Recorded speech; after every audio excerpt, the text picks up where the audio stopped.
So, your uncle, what's wrong with him? He's possessed. As in the devil? Something like that. He says a dark man is following him, watching him at all times. What do you make of it? It's nonsense, of course. But I'd be lying if I said it didn't bother me. You see, it runs in my family. Possession? No, Detective. Deteriorating melancholy. Practically every member of the Hartwood family is driven mad before they grow old.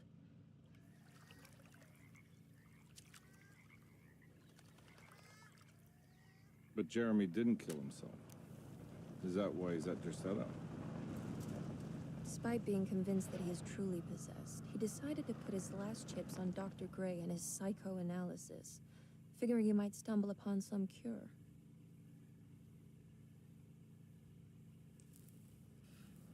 You mentioned the letter. I received a disturbing letter from Jeremy accusing the staff and all the other patients of being involved in some cult. And now they are also out to get him. Could it be real? Or is it all just in his head? It's a story he tells himself, Mr. Carnby. Anything to avoid the truth. Which is? That we're all terribly insignificant. That people mean so very little to one another. That there is no one out to get Jeremy Hartwood because he isn't worth getting. Here we are.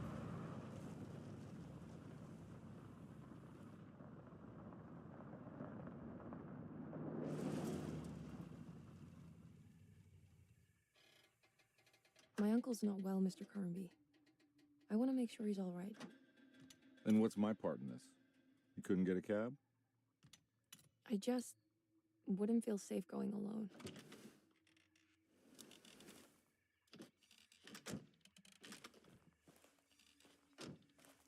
Did you bring a gun? Yeah. You think it'll actually come to that? No. But you might need to wave it around depending on how agreeable the staff will be. What exactly are we gonna do when we find Jeremy? I don't know. Let's just find him first.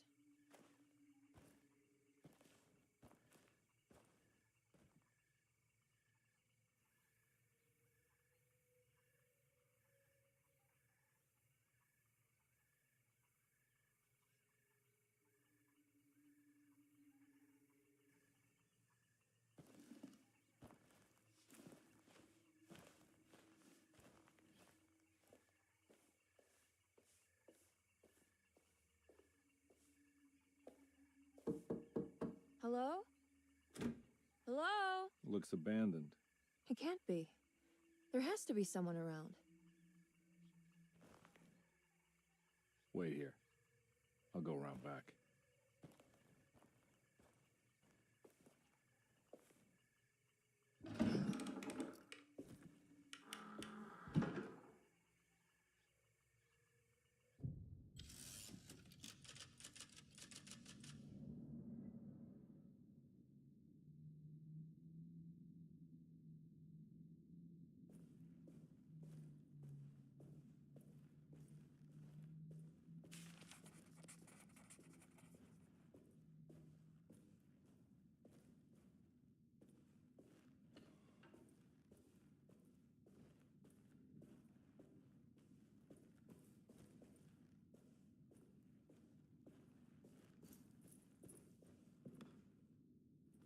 Now what do we got here?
not getting in there.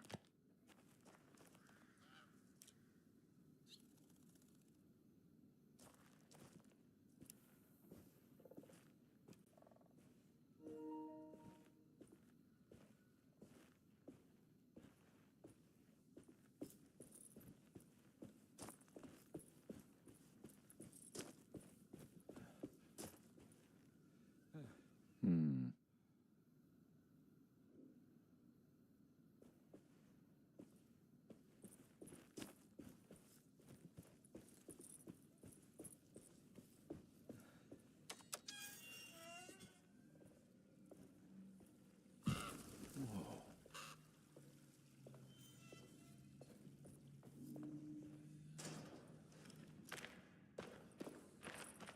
Huh? What?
Every day your silence weighs a little heavier. It's been a difficult year for everyone, and many have lost all hope. I read in the papers about people suffering. Pictures of dust-covered landscapes without a drop of water. I wish I knew if you were still tending the earth or if you had turned your back against us. I have started to look for help elsewhere. I pray you will tell me if I am going down a path that you find disagreeable. With help from Baptiste and Charlotte, I found comfort in the practice of the voodoo. I have long been skeptical of that Caribbean cult, but it's been of good use to me. It seems all harmless in my book. I say some words dreamt up by the Creoles, and I carry around a small pocket of gree-gree. Nothing of this is mentioned in the Bible, of course, but the French Quarter priestess tells me it's all connected. She says the Christian God is just one more perspective on the creator of things. That's what I like to think, but the other way around, that the spirits of her faith are just aspects of you, our Heavenly Father. I am so grateful for the words you gave Mr. Hartwood. We will sing your praises at St. John's Eve. The world will be blessed soon again. Only the sacrifices of the Old Testament compare to your demands. Let it be the truth. A mother of earth, wood, and dirt. A mother of 1,000 young. Sacred sand, $1. Black cat oil, $1.50. Devil shoestrings, a quarter. That makes $2.75, madame. What was that you were telling the doctor? A goat without horns. What does that mean? Ah, you must have misheard me, madame. I said no such thing. Please, I know I don't look like any of you, but I'm devout. I'm ready to do what it takes. Do not be so eager to sacrifice the few things you have left, madam. Now please, leave my store. A goat without horns.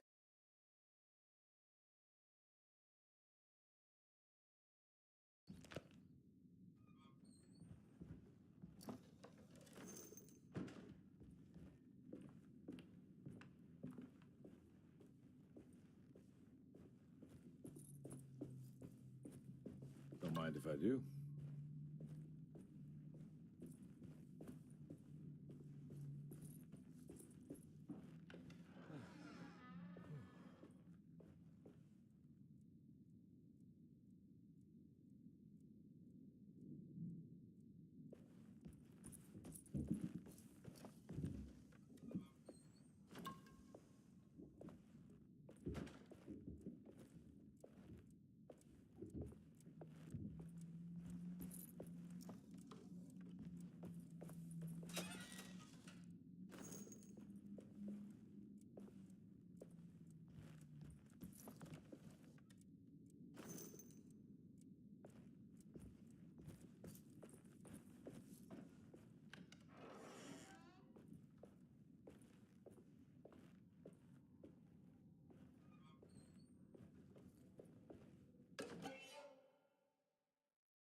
What was that?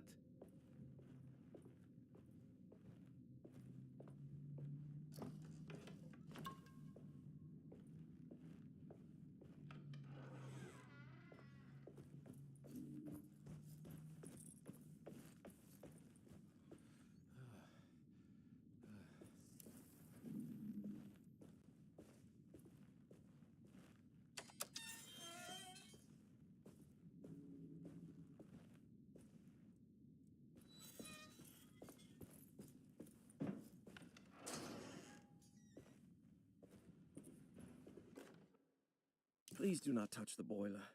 It is working after all. While the sabotage has caused a leak, only the decorative plate has been completely ruined. Let's wait for Mr. Chance to turn up and he can take a look at the leak. Mr. Waits.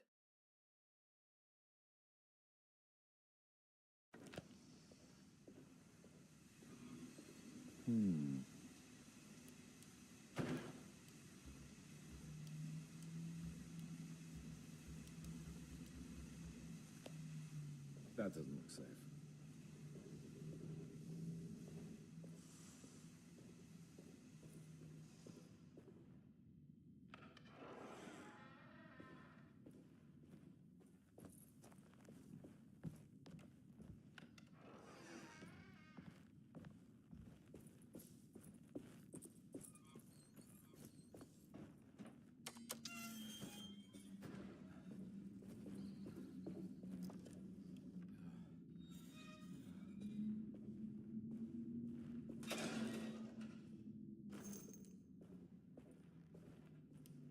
I need the key.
Nice.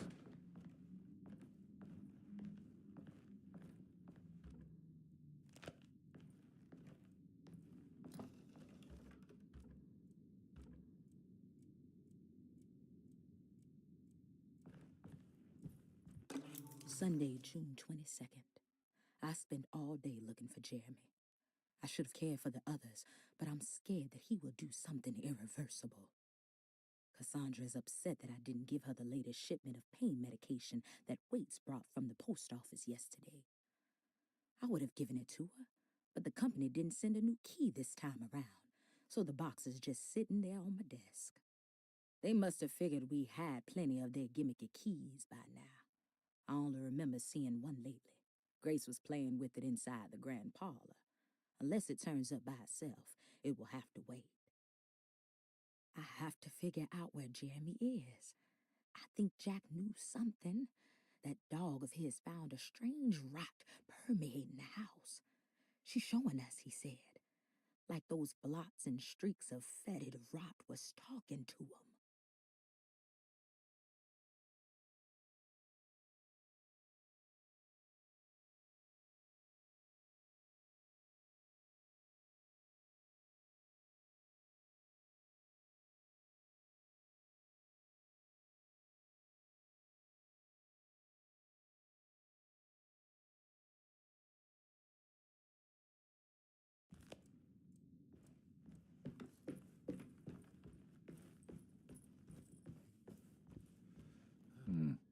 I need the key.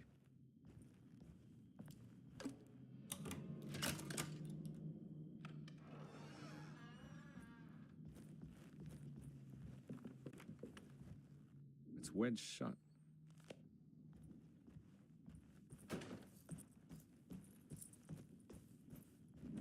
Looks important.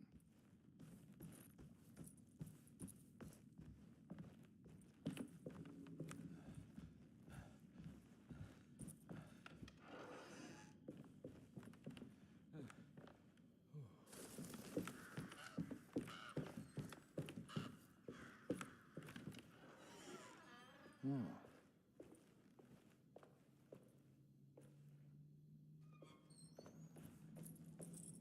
I need the key.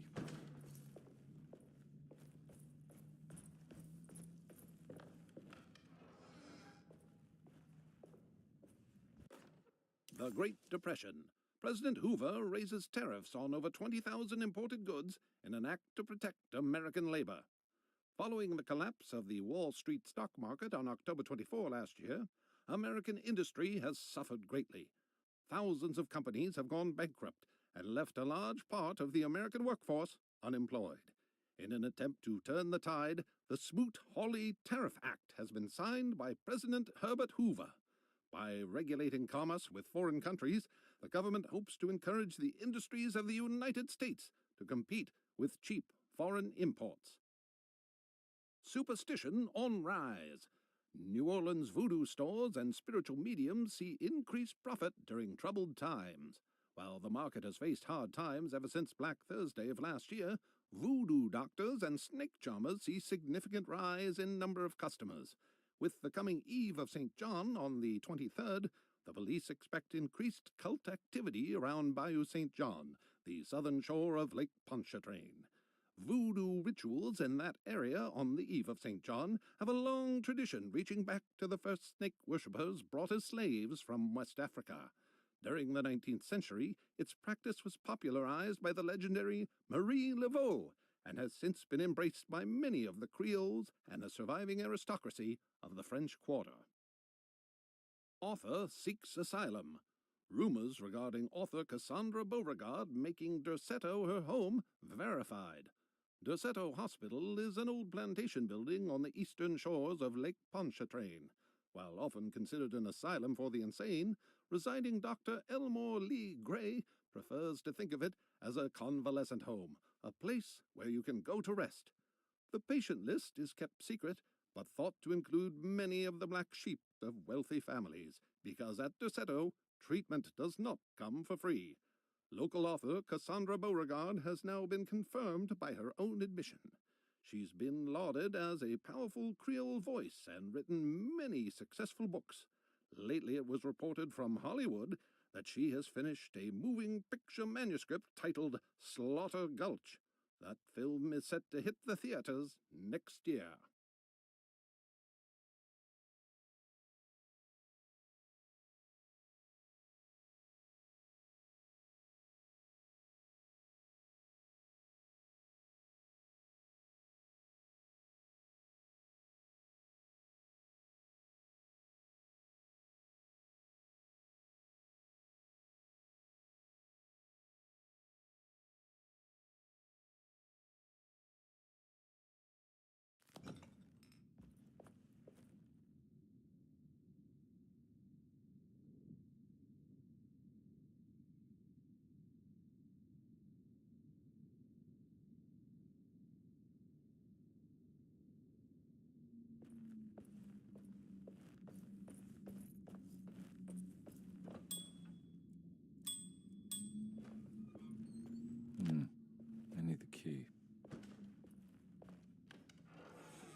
are you doing?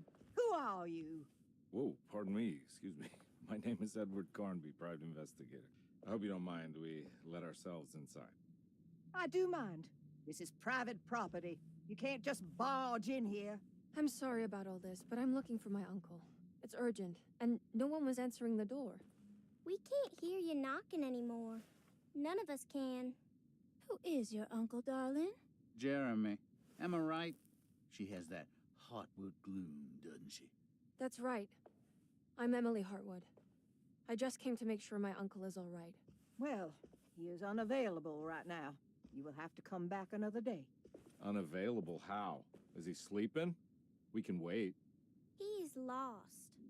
Don't I know you from somewhere? Who's your man again, Miss Hartwood? My name's Edward Carnby, private investigator. Splendid. Enough! All of you, get back to your rooms. McCarthy, keep your eyes on the child. And you two, please leave immediately. Look, we're not here to cause any trouble. Just let us see the old man, satisfy the curiosity of my client here, and we'll be off. Jeremy has gone missing. There's no need to worry, but it might be some time before he turns up. The whole staff is looking for him. What? He ran off? I don't have time for any of this. Please, come back tomorrow. All right, in that case, we'll just wait in his room. You don't mind, do you? It's upstairs, right? Wait, you can't. Don't worry, we'll be discreet.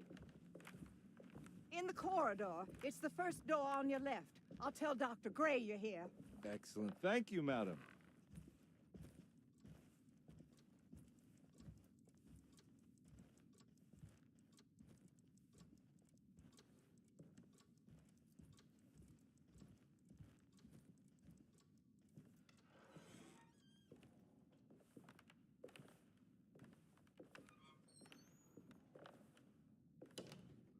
All right, here we are. Let's look around. See if we can dig up any clues.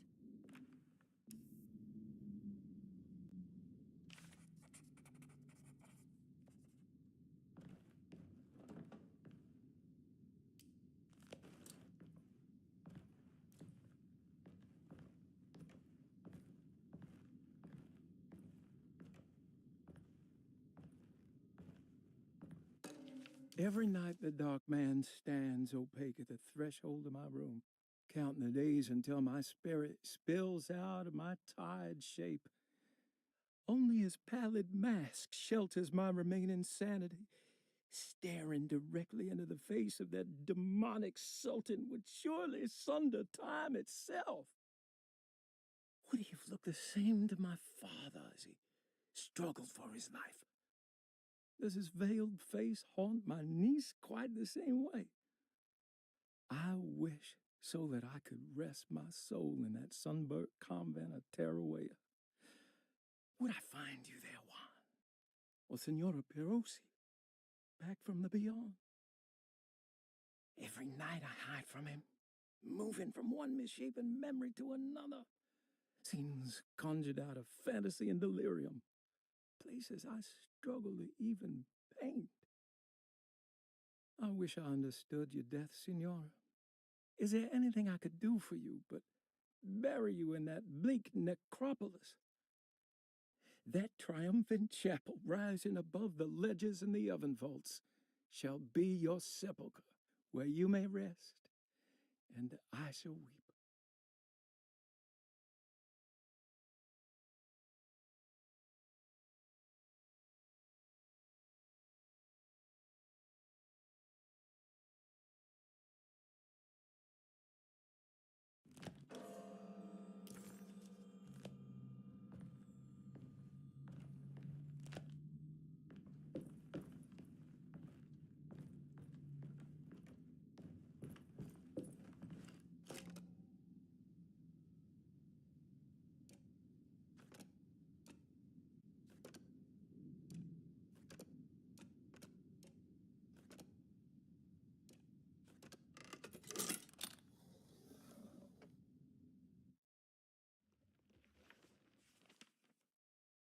Hey, you know anything about this? Looks like some sort of talisman.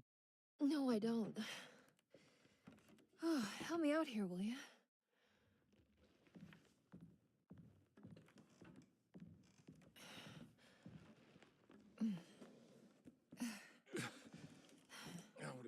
the guy to throw some of this stuff out? I'd be crazy too if I had this much junk lying around.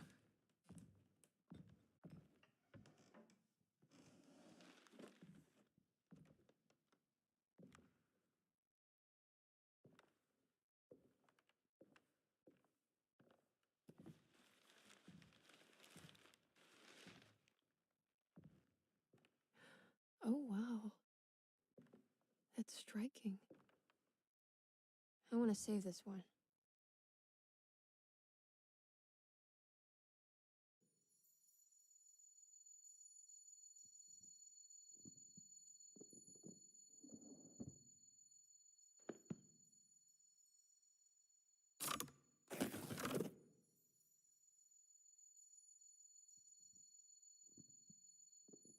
All right, come on.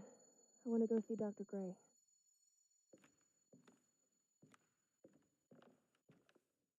Come on, let's go. Yeah, I'm coming.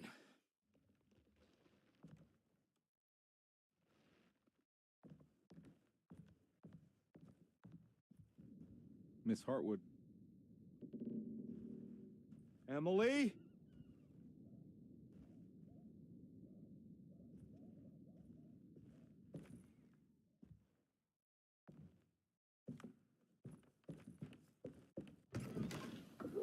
What the hell is going on? Where am I?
Yeah.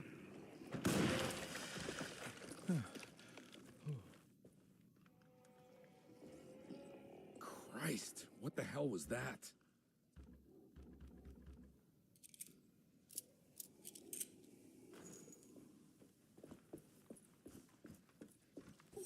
Ah! Yeah. Oh.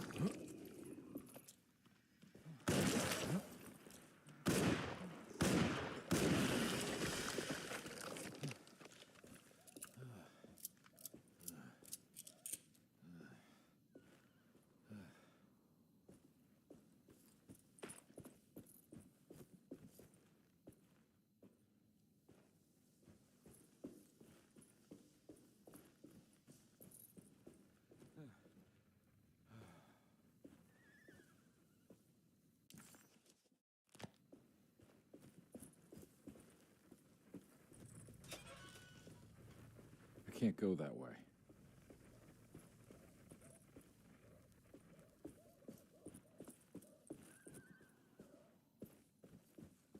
What the hell is going on?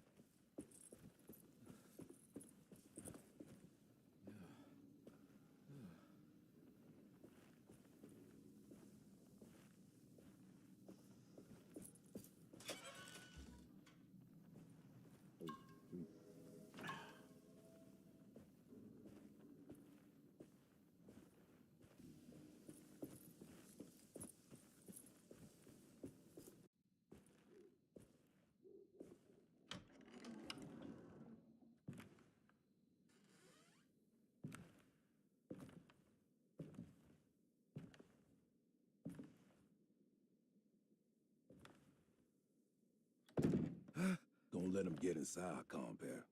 They're not the good kind. Are you... Is this your store? There are no owners here. We both strangers in Jeremy's store. Jeremy did this. How? The pact with the dog man. Jeremy warned us, but We didn't think much of it. I'm Detective Edward Carnby. I was hired by Jeremy's niece to find him. Oh, yeah? How much she paying you? $150. She's sure getting her money's worth tonight. Are you a thinking man, compare? Not if I can help it. You know, I think Jeremy's hiding in a way we can't find him. He has this juju necklace that guides him. The talisman? That's right. It's some magic charm he got from Miss Jackson down the street. The voodoo priestess? You know surprising things, compare. Yeah, the Mama Loa. Here, take the key. I locked the gate to save her place from all the ghouls and goblins getting inside. Maybe if you go there, you can find some clues to show you the way. Thanks. I'll have a look.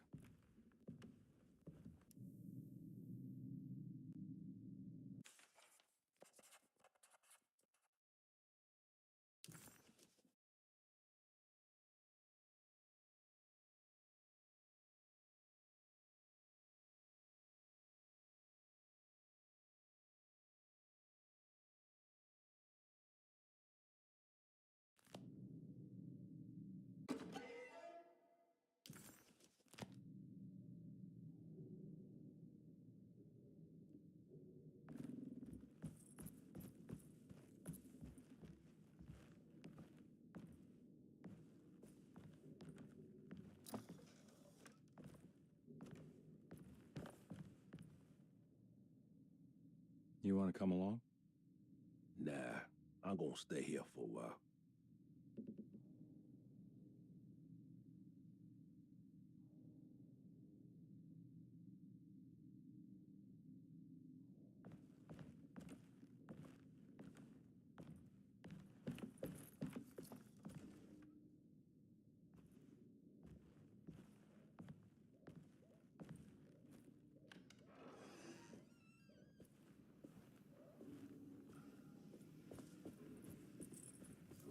I can't go that way.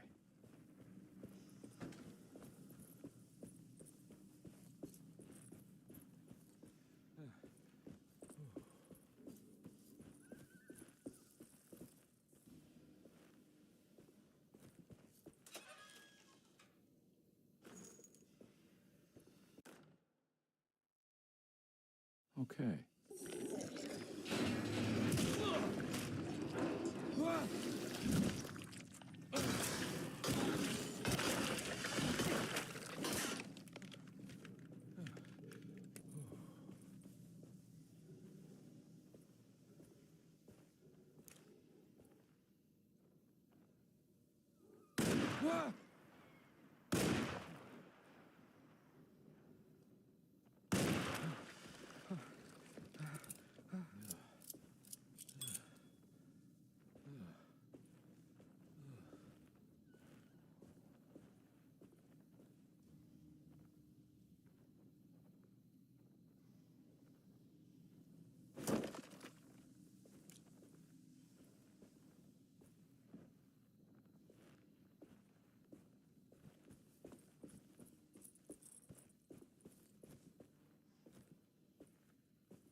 weapon broke.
I recognize this place. It's Miss Jackson's seance parlor.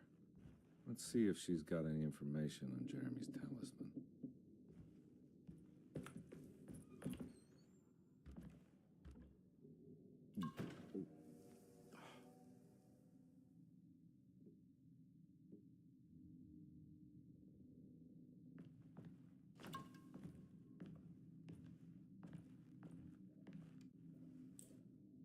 It's the talisman, like the one in the painting.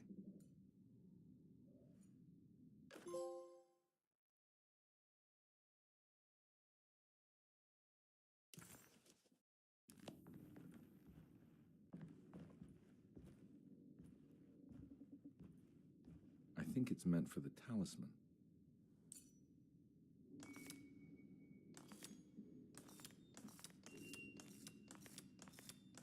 I think it needs numbers, like coordinates. Maybe there's something in Jeremy's notes.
It's showing something.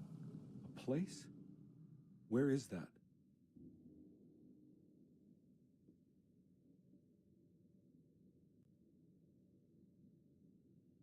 Huh.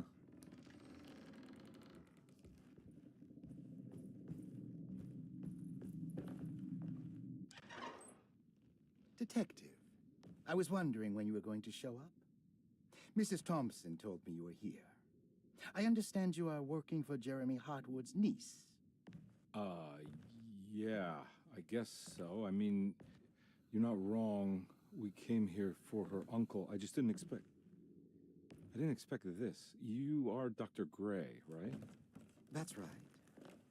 You don't happen to have some identification, Detective. I'm not keen on having strangers prying into my business. Oh, Detective Edward Carnby, Decatur Street, New Orleans. Enjoying the Vieux Carré, Detective? Those old French quarters, the voodoo people, the gangsters. I'm sure you live an exciting life. Well, it's not quite like the stories, Doc. Just trying to make a living. Aren't we all making a living? Well, welcome to Dorsetto, Detective. I hope your time here will be useful. Now, what can I do for you? Why don't you tell me where I can find Jeremy Hartwood? Why wouldn't that make for a short visit? I wish I could tell you, but I'm afraid I don't know. A drink, Detective? Anything brandy. Oh, you do belong in the French quarters, Detective. Armagnac or cognac? You know, just give me the cheap stuff. I'm not much of a connoisseur. Having low standards is not a virtue, Detective. Let me see if I can broaden your perspective. What can you tell me about Jeremy? I wouldn't want to go into details about his condition. Doctor-patient confidentiality. I'm sure you understand. Sure, but he is crazy, and he's gone missing. Why? Here, try this. Ooh, it's good. Got a bite? It's called a sidecar. The trick is not to be afraid of the tartness of the lemon. Then, for goodness sake, don't overdo the triple sec. Okay, what can you tell me about Jeremy? Well, let me think. He is an anxious man, constantly worried about events not presenting themselves according to his model of predestination. He complains about things not being carried out in the right order, and that some things simply shouldn't be. Is any of this helpful to you? Not really. I was hoping for some direction where to look next. I'm sorry. I have nothing for you then. You should talk to my orderlies. They have been looking for him for a while now. I'm sure they would appreciate your help. Yeah, I ran into Batiste earlier. Come to think of it, he might have given me a lead. Oh, excellent. So your investigation is already underway. I'm gonna go, but I'm sure we'll meet again. Looking forward to it. Safe returns.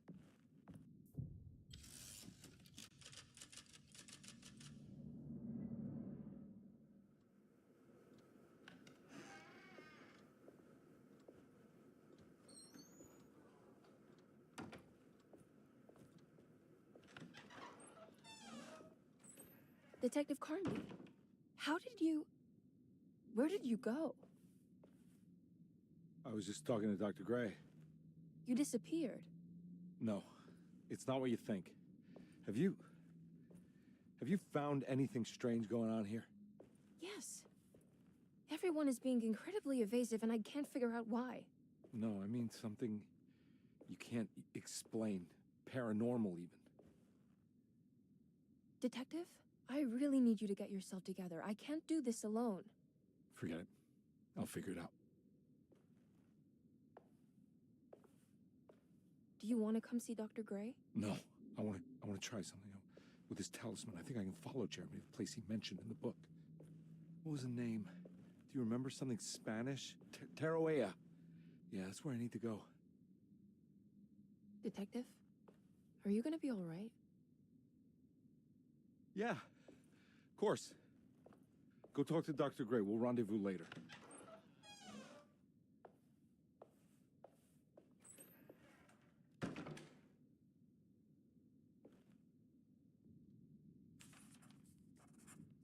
This talisman brought me back from the French Quarter in the blink of an eye. If Jeremy can travel so easily, then he could be hiding anywhere, even Tarawea. If he can do it, so can I. I just need to figure out how the talisman works.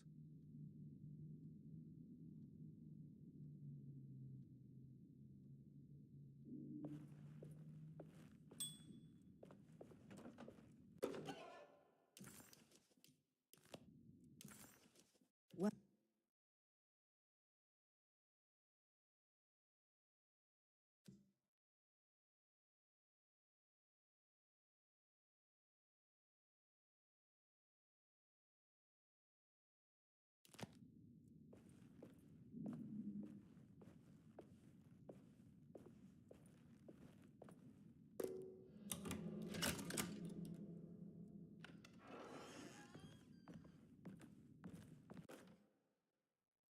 Saw your notice in the boiler room. You should know Mr. Chance won't be coming back. I got no business being in there myself, but you can take a valve from the wine cellar if you want to try to stop the steam pouring out. Be careful.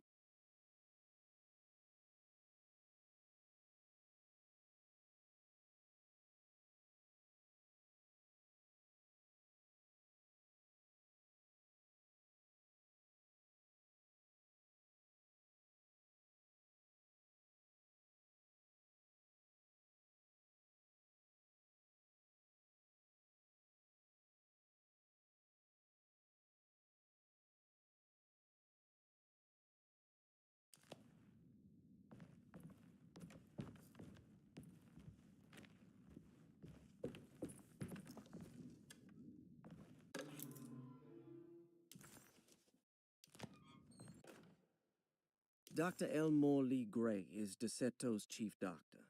Accounting and all administrative work is handled by me, Paul Waits. Magdalena Thompson, or Mags, is responsible for the household. Jean-Baptiste and Charlotte Tabois are responsible for keeping the guests' medical regimens in check. Finally, Jack Chance is our gardener, who can occasionally be seen in the conservatory, but is for the most part busy outside. There are currently 6 guests at DeSeto. Malcolm McCarthy and Ruth Tallant reside on the first floor. Jeremy Hartwood, Elisabetta Perosi, Grace Saunders, and of course, Cassandra Beauregard live on the second floor.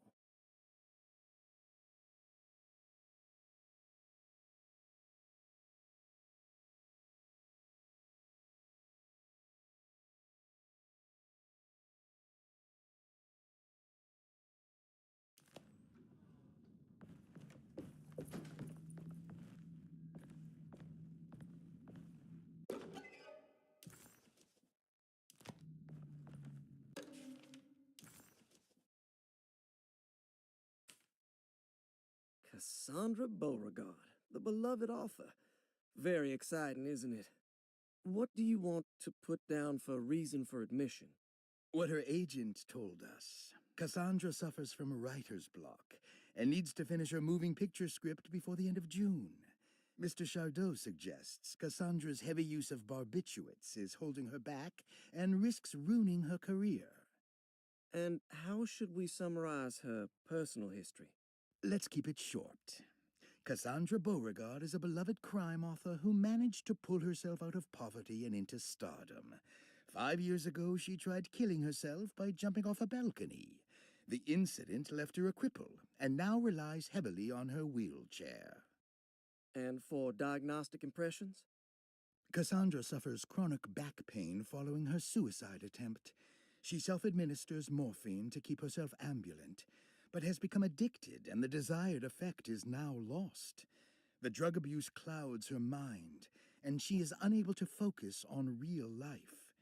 To save herself from this insight, she instead makes up stories to fill out the gaps in her own thought process, resembling the Korsakoff syndrome. Oh, bravo, Doctor. How will you treat her? First of all, she needs to be weaned from her drug addiction, and hopefully it will resolve her compulsive lying. Then look into permanently numbing her pain in her back through surgery. Finally, deal with her suicidal thoughts. Fantastic. With such a short time before June, I really hope she gets better soon. We will do what we can. Grace Saunders, 11 years old. Reason for admission? The mother insists on strict supervision by a proper gentleman to avoid further perversion of Grace's adolescence. Personal history? Grace's family possesses modest wealth and status. Her childhood seems ordinary, spending most of her time with private teachers and family friends. Grace's father recently passed away, leaving her mother the sole caregiver. And diagnostic impressions? Grace has trouble dealing with her father's death. She is willingly suppressing her feelings on the matter and isn't properly acknowledging the trauma she suffered. Any planned treatment? Grace needs nothing out of the ordinary. She simply needs parental guidance. Eventually, we can work on her feelings toward her father. Thank you, Doctor. I'll finish the paperwork and get her installed. Malcolm McCarthy, 54 years of age. Reason for admission? McCarthy admitted himself to Derceto, stating simply that he needs some damn rest. And personal history? McCarthy claims he used to work as a lawyer in Baton Rouge, but says he can't go into details because of some legal dispute. His background remains largely a mystery, except for the occasional clue that he drops in conversation. Huh. And diagnostic impressions? McCarthy is an anxious man and an alcoholic. He often tells half-truths due to some deep-seated inability to trust other people. And how will you treat that? McCarthy will take some time to open up.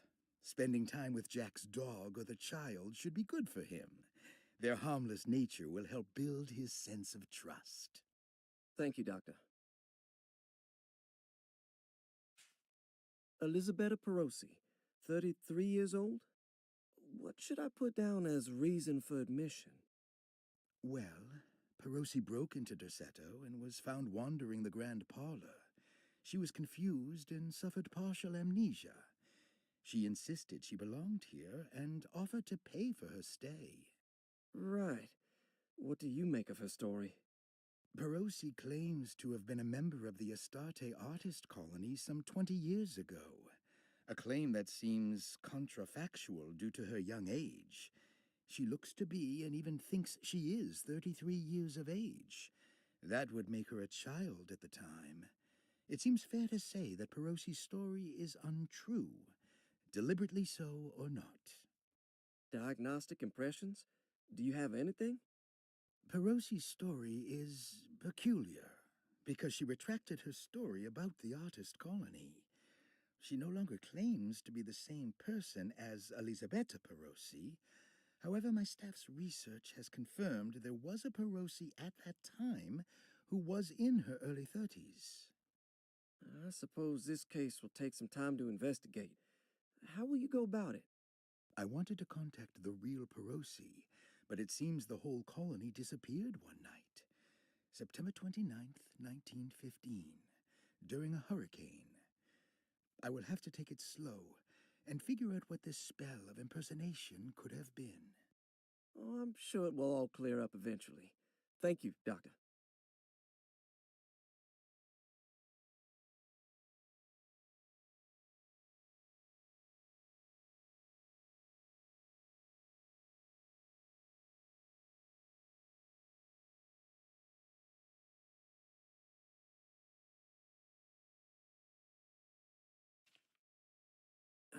Ruth Talon, 29 years of age. Reason for admission?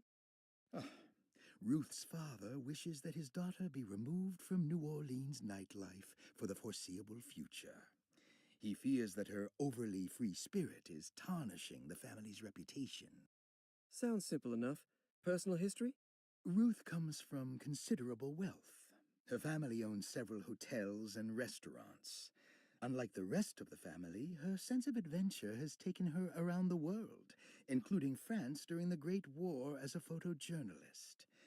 The last decade, she has provoked many rumors of being a debauched flapper, bordering on nymphomania. And diagnostic impressions? Despite her father's frivolous reasons for her to be admitted, Ruth does seem to provide an interesting case. She is refreshingly open and doesn't shy away from talking about her life during the war or her continuous celebration after returning to the States. She is admittedly a sexual deviant and feels no remorse. And her treatment plan? Simply staying at Derceto should do wonders for Ruth. If not, at least for her family's reputation. Ruth doesn't need to change, but with therapy I might be able to share with her some sympathy towards her family. I doubt she will settle down and become as dull as the rest of them, but at least she might try to be more discreet in the future. Looks like all the patients are accounted for, except for Jeremy.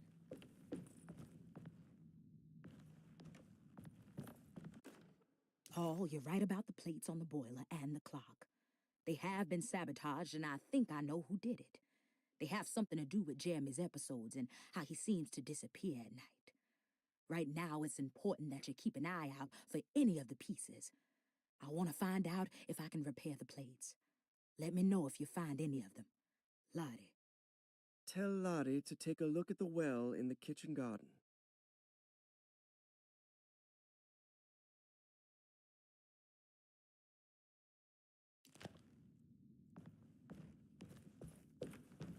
I need the key.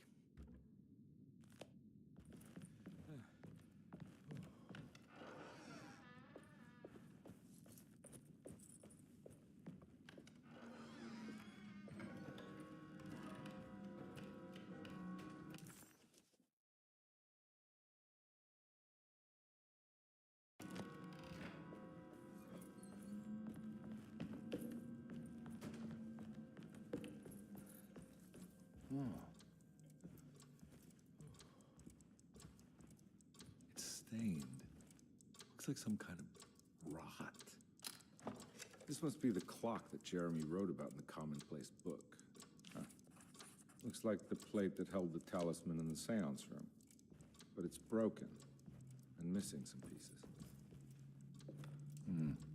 I need the key.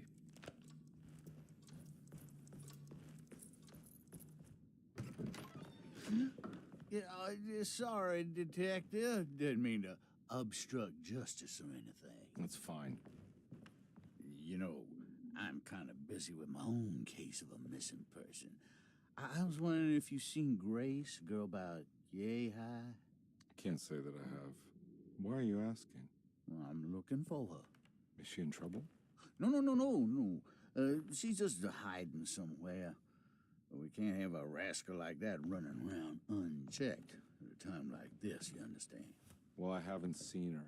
Well, let me know if you find her. I'll be around. I'll keep an eye out for your man, Jeremy. You scratch my back, Detective, and I'll scratch yours.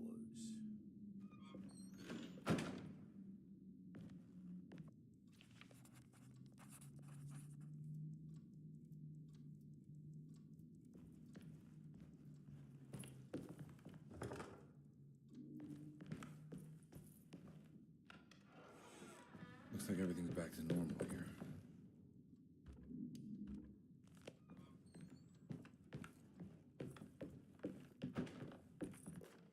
Emily's here.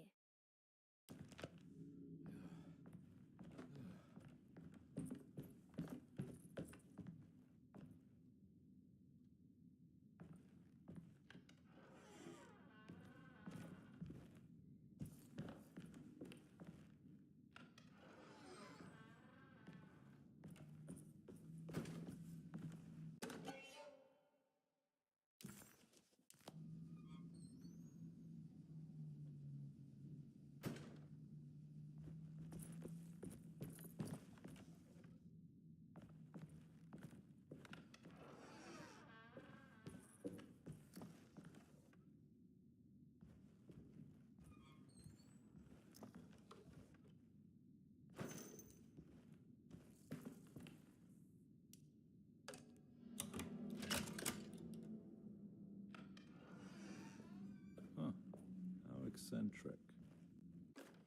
I did it. I crossed the thresholds to my intended destination without a focusing device. My talisman now knows these roads, and I have no need for the plates. I can find my way to Lafayette as easy as I find my own room. I visited the grave of my father and seen the oven waiting for me. Thank you for opening these doors. I now must summon my courage and go back to that hateful mound outside the oil rig. I hope you'll be feeling better when I return. Jeremy.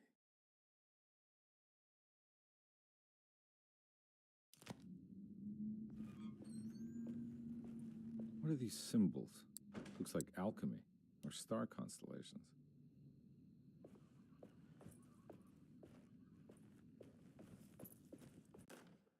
Will I need to remember how to get them out again?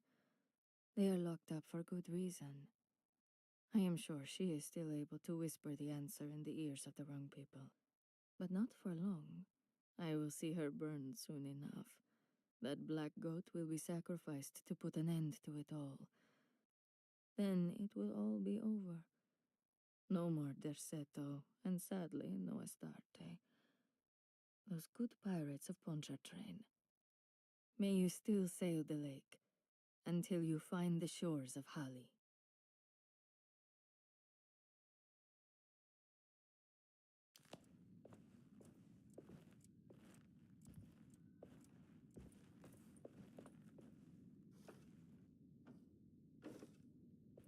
These paintings got some grim-looking rot on them.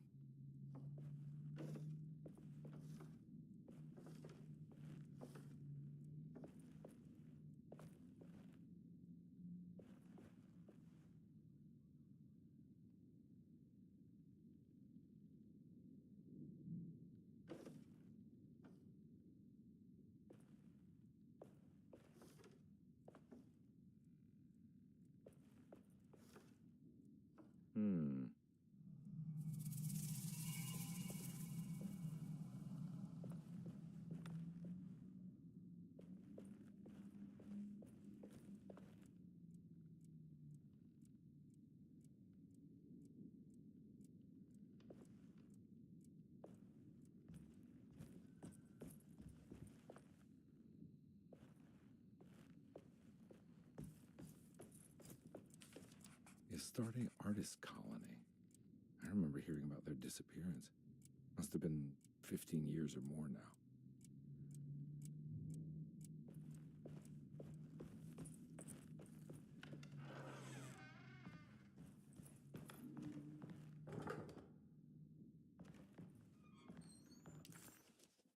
The simple astrology cipher was a favorite among the artists who lived in the house 20 years ago.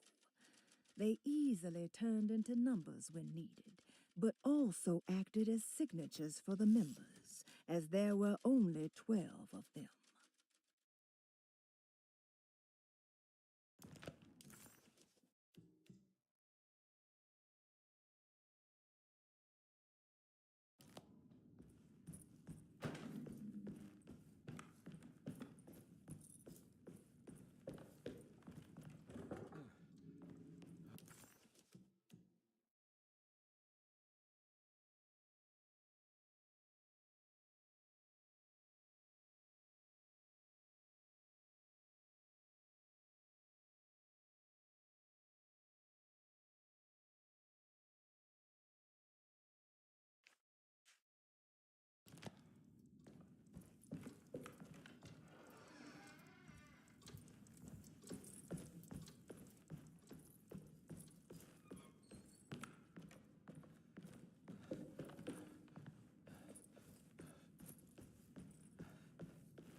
wedged shut.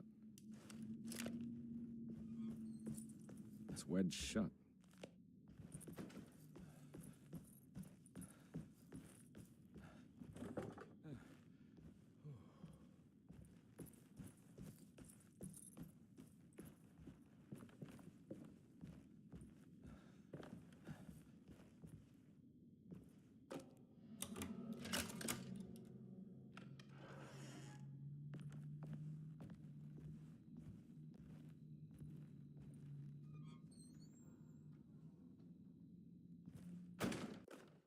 Lost Plantations of Louisiana, Thierry Briclot, 1917. Derceto was a small plantation on the eastern shore of Lake Pontchartrain. The land was considered difficult for industry and was sold for only $30 to Elijah Pickford in 1818. Pickford employed hundreds of workers from nearby New Orleans to clear the woods and build a small plantation mansion facing the lake with a striking Greek Revival temple facade. Derceto kept a modest production of Perique tobacco and indigo that persisted up till the Civil War.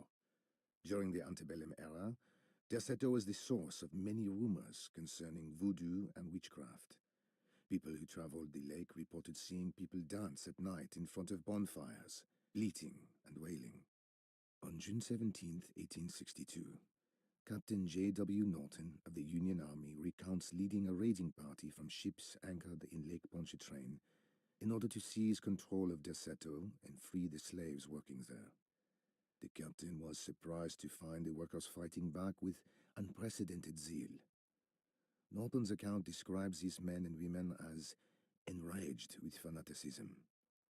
Pickford reportedly tried to placate the raiders, but was shot in the confusion.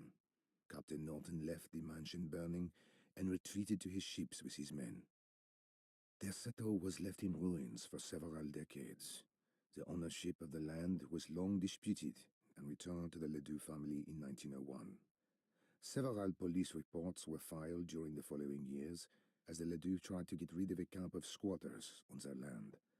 The police made several visits to remove the trespassers, but the people kept returning. On November 1st, 1907, Inspector Legrasse of the police charged a deadly attack in order to save several children kidnapped by the squatters. Many were killed, and even more were jailed. The following year, Ledoux rebuilt Derceto, incorporating the surviving stone foundation and adding a magnificent wrought iron conservatory. The farmland had been reclaimed by the surrounding woods, so it was no longer profitable to use as a plantation. Instead, the house was turned into an artist's colony. The Astarte Artist Colony was a successful group of artists, including figures such as painter Heinrich Cassel and poet Nora Keith.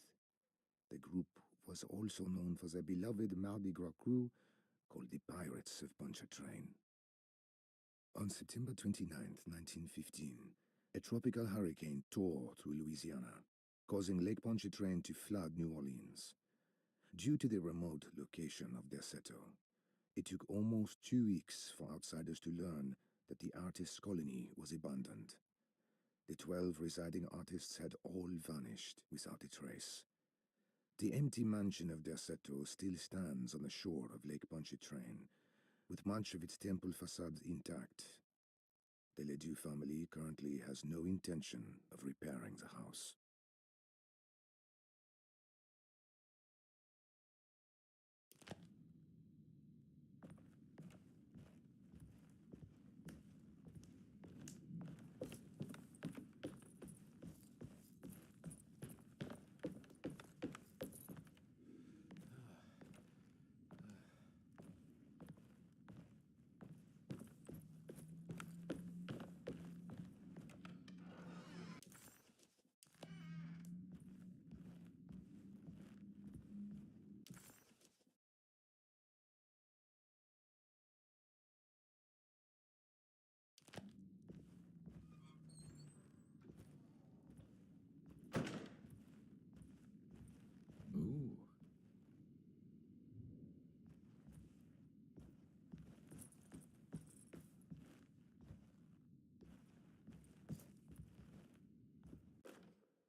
wedged shut.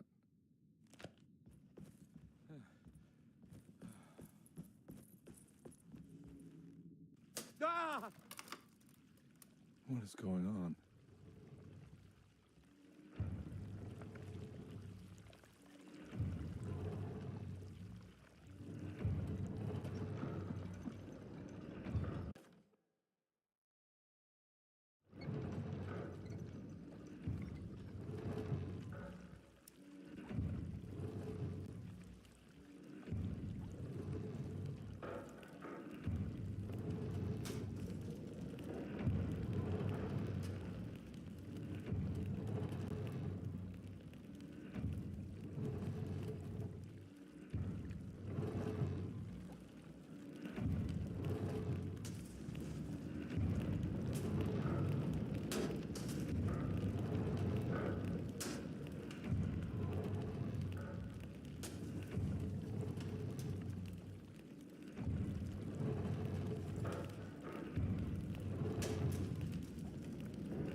What happened?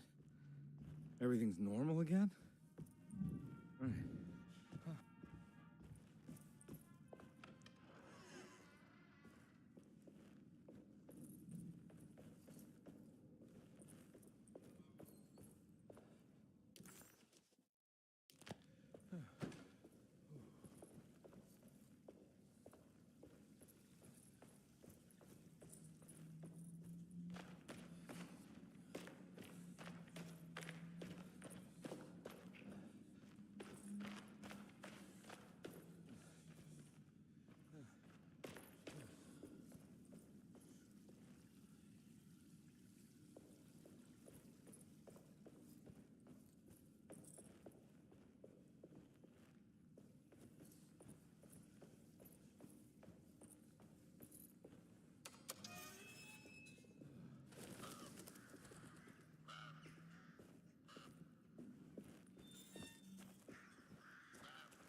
Hmm.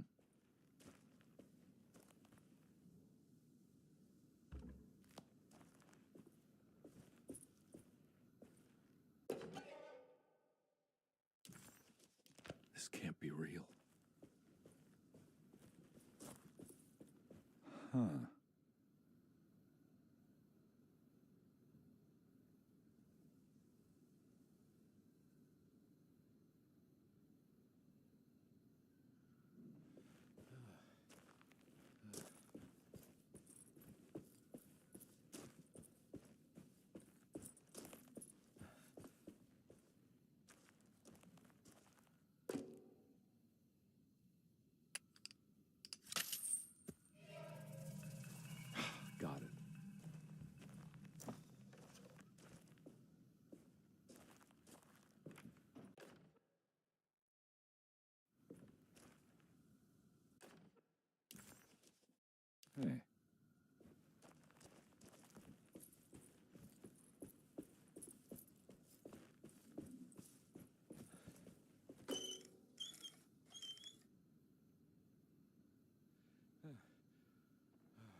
Mr. Waits.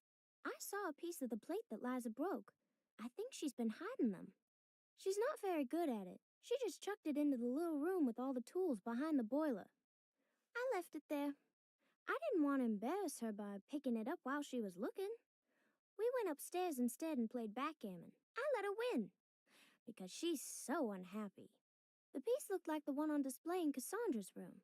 You know about that one already, right? Or is your eyesight really that fuzzy? I hope you don't feel bad about your glasses. You only look stupid when you squint. Maybe if you had more eyes, you would see these things. I wish you had all the eyes you needed. Your best and favorite guest, Grace.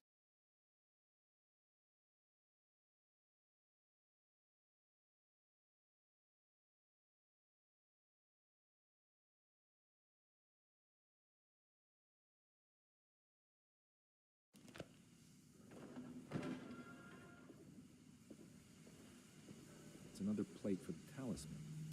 Like the other one, it's broken and missing some pieces.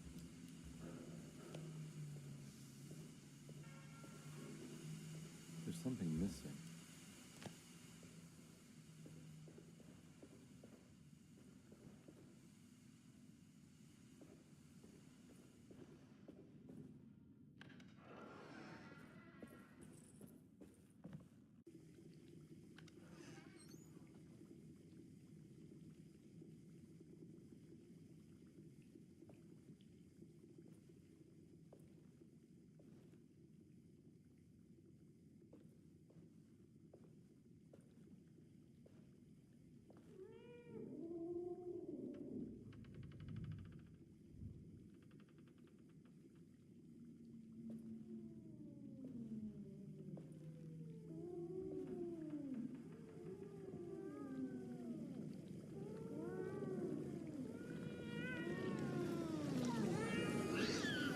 What are you doing in my kitchen? I assure you. No, I'm sorry. I promise didn't. you. Mr. Hartwood is I was just nowhere looking near my for- kitchen, and neither should you be. Don't make me I kick didn't you mean out to- of this house. Sorry. Now get out. Yeah.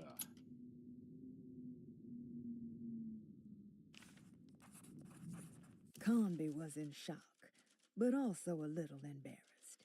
The housekeeper was furious to find him searching through the kitchen and had run him out of the room. There was something strange going on with her, but it didn't feel connected to the case, so he decided to stay out of her way.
think I've seen this somewhere. What the hell is going on?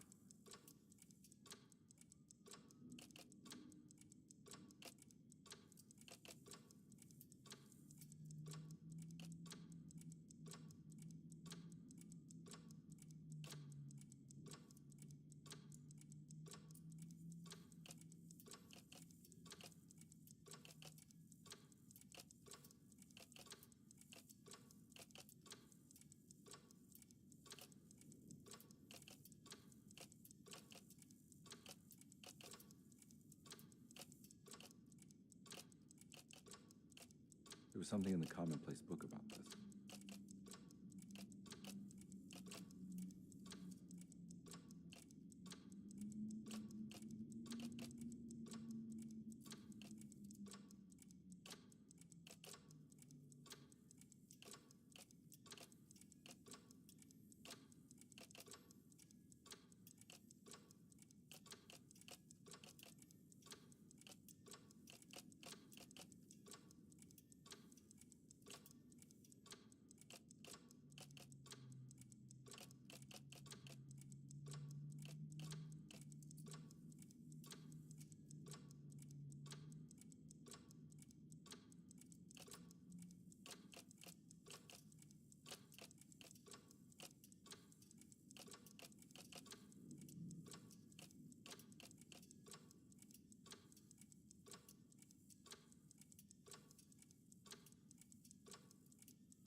I think the clock's broke. Or maybe it just stopped at a very precise place.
There's a picture in the black glass. It's showing me something.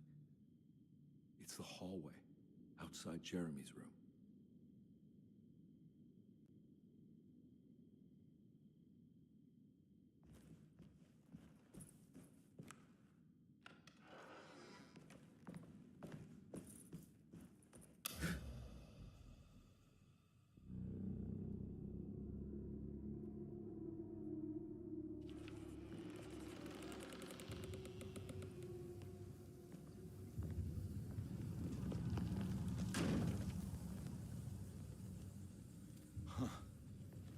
made it. I entered another one of Jeremy's memories.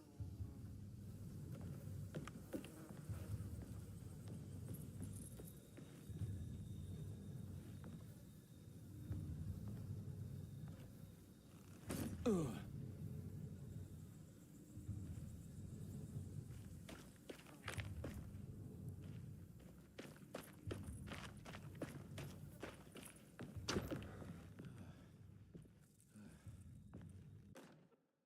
May 1923, Monday. All okay, ready for delivery. Maintenance. Oil pump must be serviced. Any tampering causes large spills unless properly forestalled. Tuesday. Shipment delayed but delivered. Maintenance. Service bridge close to broken. Wednesday. Prospectors reluctantly agreed to show the burial mound to Mr. Hotwood, a painter, who read about our finds in the papers. He means to return tomorrow and try to find a way inside. Thursday. Mr. Hotwood's efforts delayed. The workers seemed nervous about his presence. Hotwood promised not to return to the compound. Instead, he has taken up an offer by L'Officier, the riverboat captain, who means to pilot him to the site tomorrow morning. Hopefully, that's the end, and work can resume. Maintenance. Bridge from the oil tower to the bayou has collapsed. Sabotage suspected. This is the devil that guides us now.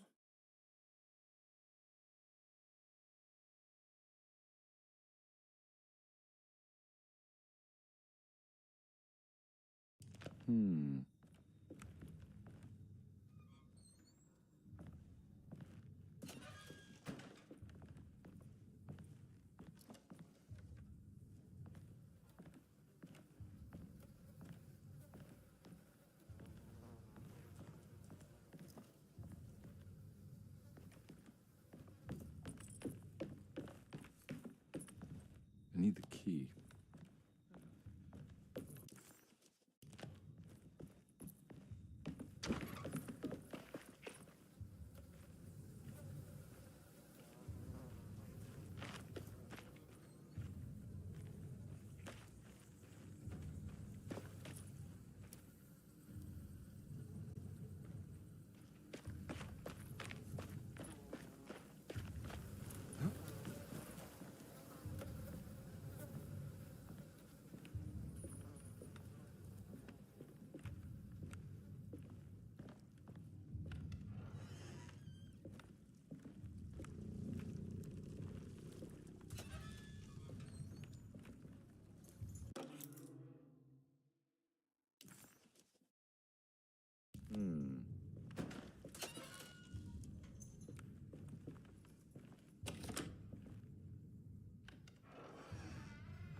pretty weak. I just need something to break it.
Huh.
other side.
All right. Now what?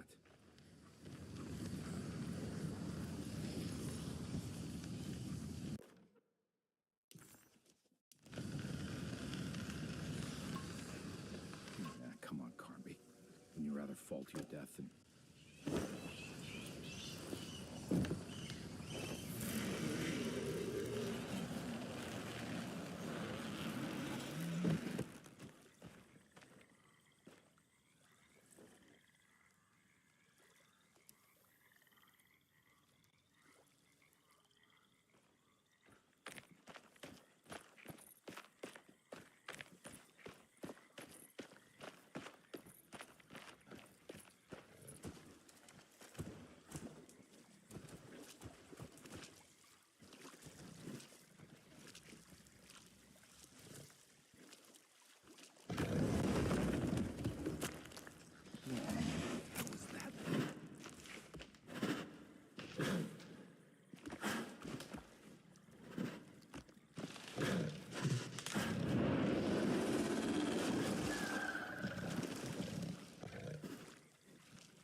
It's the hateful mound Jeremy talked about in his book.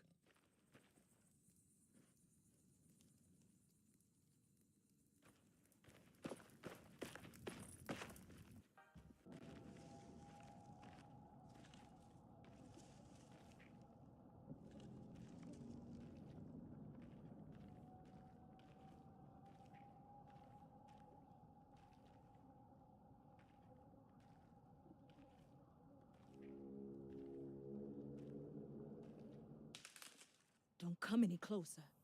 I'm armed. Get that thing out of my face. Who are you? What are you doing here? I'm just a detective trying to find something called Teroea. You after Jeremy too? Why? I'm working for his niece. She wants to make sure he's all right. He might be unharmed, but far from all right. He's a curse upon Deseto. Here we go again. Quiet.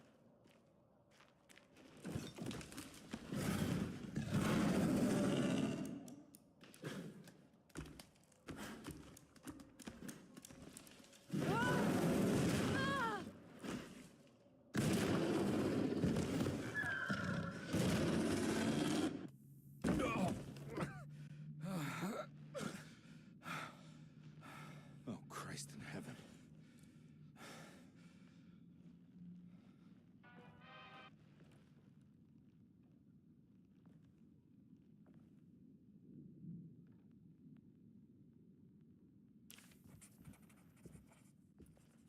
Ooh. It was a bust. The oil rig and the hateful mound led him nowhere closer to finding Jeremy. Conde was sure he had struck gold when he found Jeremy's bag, but it was just a trap set by Lottie, another of Deseto's orderlies. Things got out of hand real quick, but somehow Conde managed to find his way back to Deseto none the wiser. At least it was one item off his list.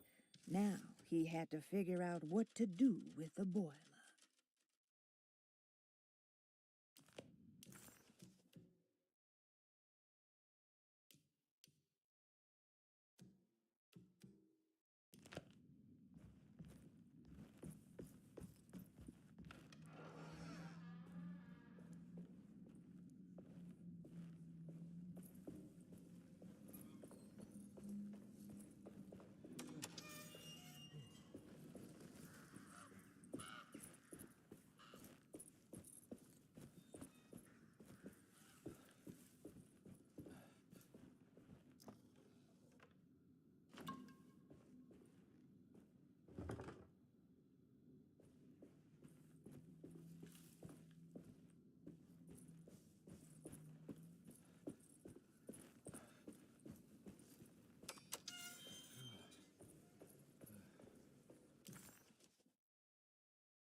It's wedged shut.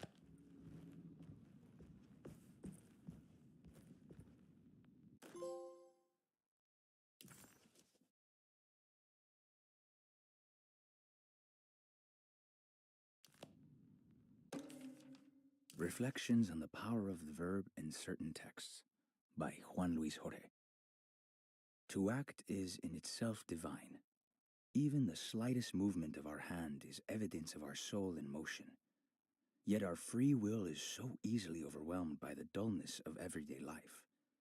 Our actions become rote and rigid, in spite of luxury and comfort.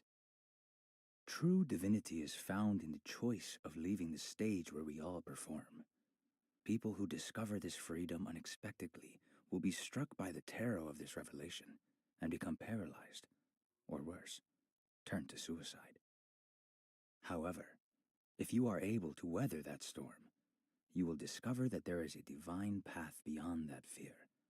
There is a chance to dismount your destiny and make something new. Something that hasn't been planned for or predestined. There is difficulty in explaining this type of acting, as it transcends our everyday choices. This isn't some banal decision choosing one career over the other, or even who I should marry. Leaving the stage, no matter how, isn't a matter of course correction. It's a rejection of the story that the Creator is telling.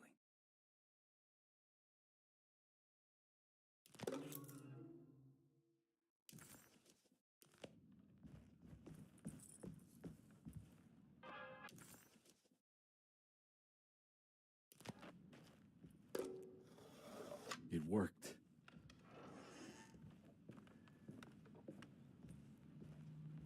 I don't think I have everything I need. The Barlow lens. Instructions. To double the magnification of your telescope, simply fit this Barlow lens to your instrument. Then operate the fine tuners to adjust the distance between your lenses. This is easily done while looking through your eyepiece. Simply search for a position where your picture is clear and appears flat. When correctly tuned, your telescope should present a clear picture with magnificent magnification.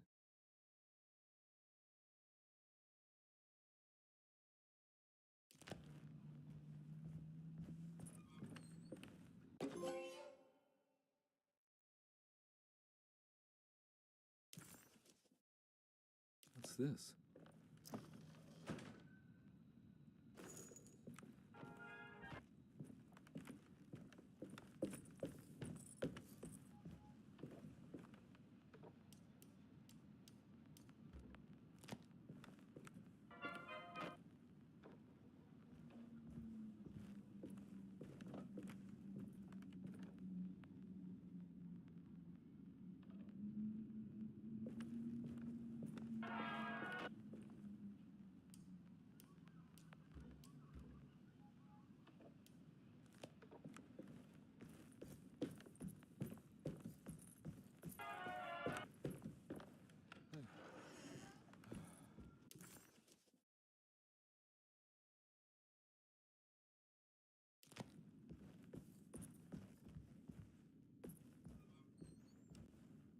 Now we're talking.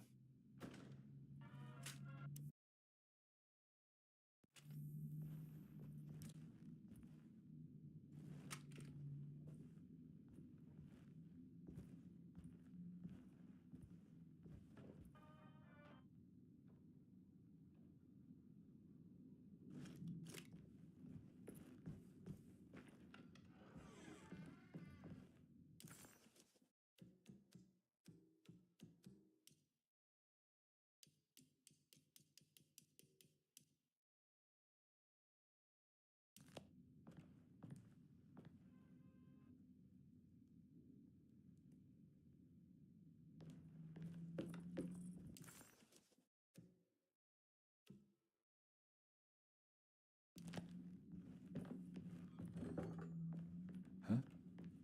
What?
It's wedged shut.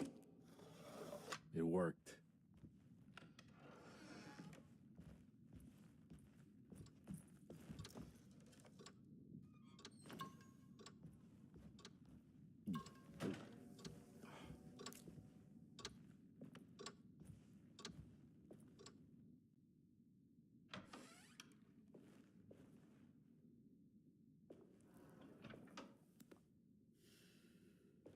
Detective Carnby, how good of you to come.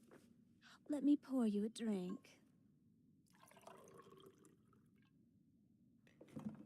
What happened here? This place looks like it was hit by a bomb. Welcome to the madhouse, Detective. Thanks.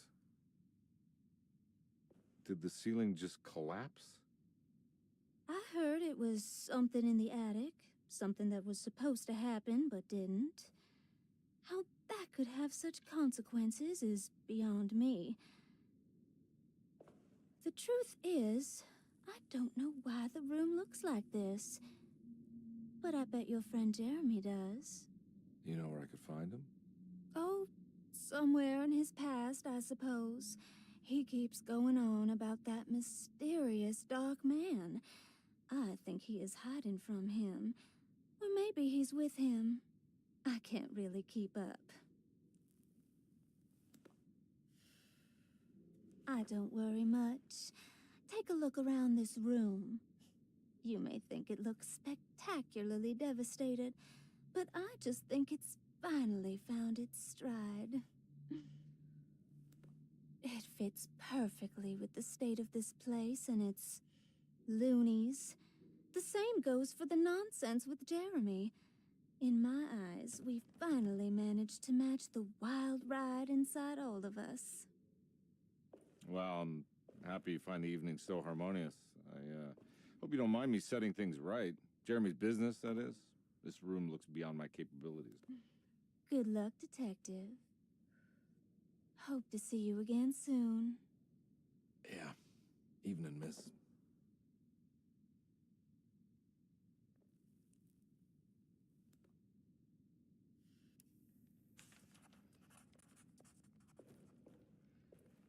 Can I get some more of that whiskey?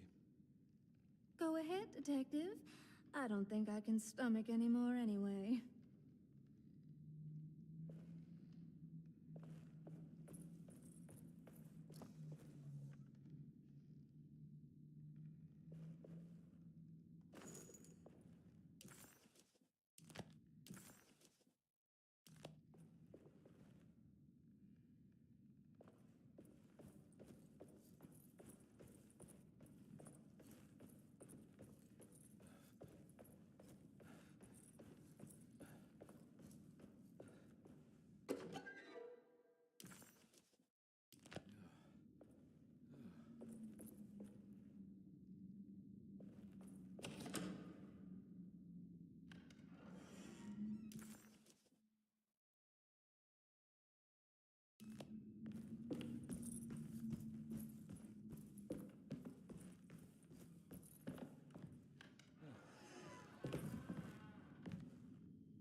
more of that aggressive rot.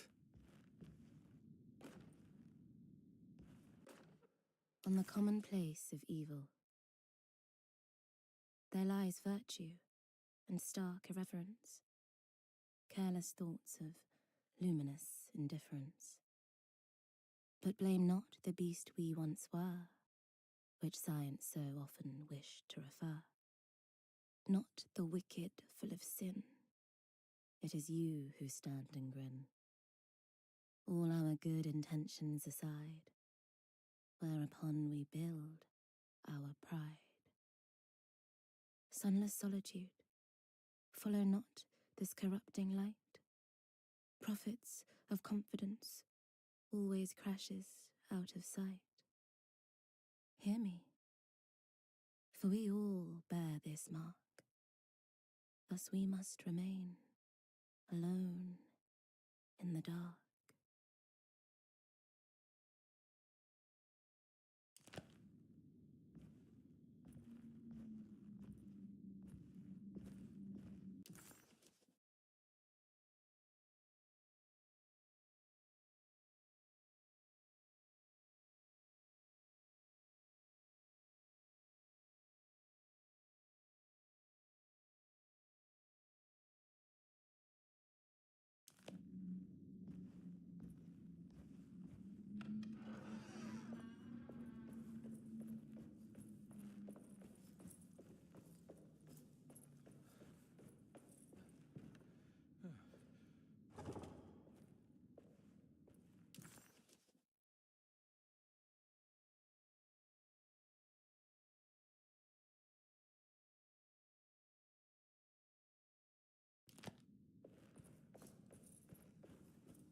I need the key.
need the key.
There's something missing.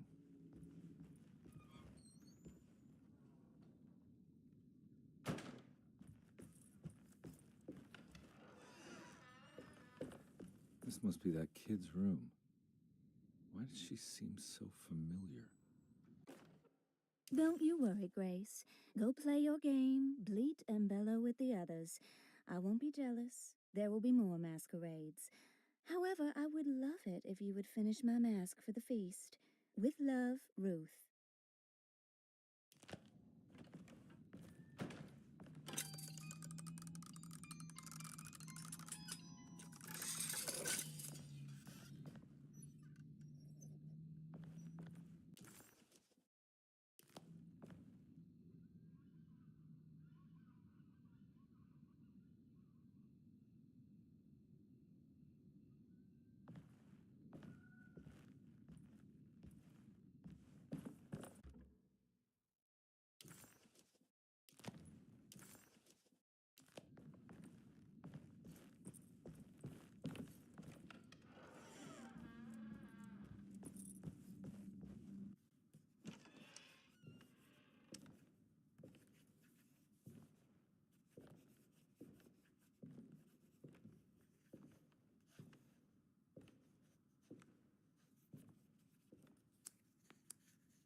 What you got there?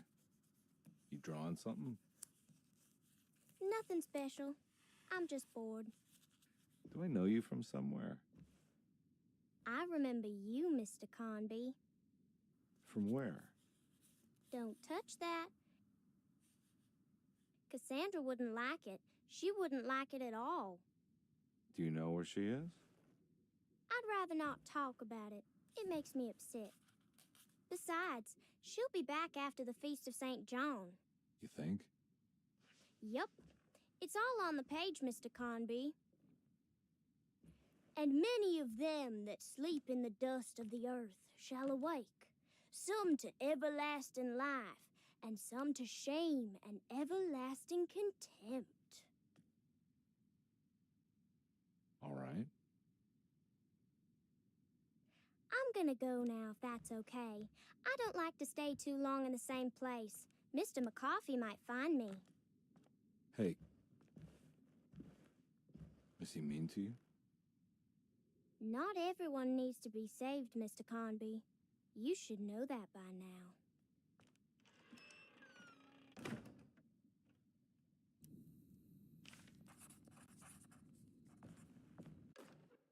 Miss Beauregard, I picked up your medicine at the post office today. As you understand, it needs to be administered by the orderlies for your safety. I have put the box in Lottie's room for now, and I'm sure she will find you as soon as possible. Mr. Waits.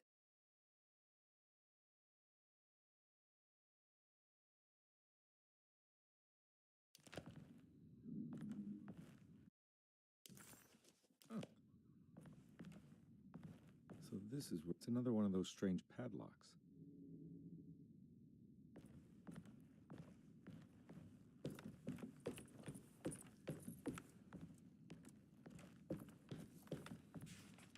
There's more of that rot again. Like it's guiding me to do something. But what?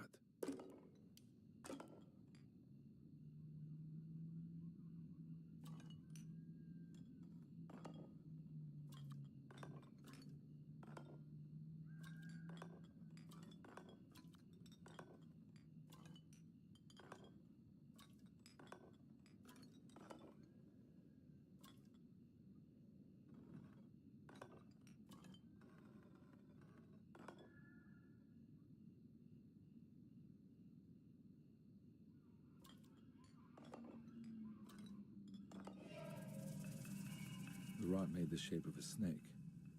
There must be something important to find here. Maybe it has something to do with the numbers on the labels.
It's another piece of broken plate.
The medicine bottles had stains of rot on the labels, suggesting some greater shape. They just needed to be put in the right order. But for what purpose? If it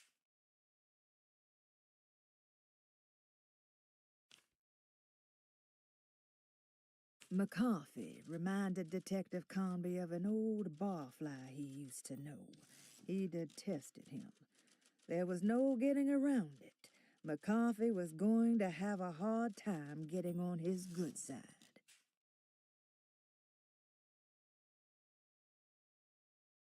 The simple astrology cipher was a favorite among the artists who lived in the house 20 years ago. They easily turned into numbers when needed, but also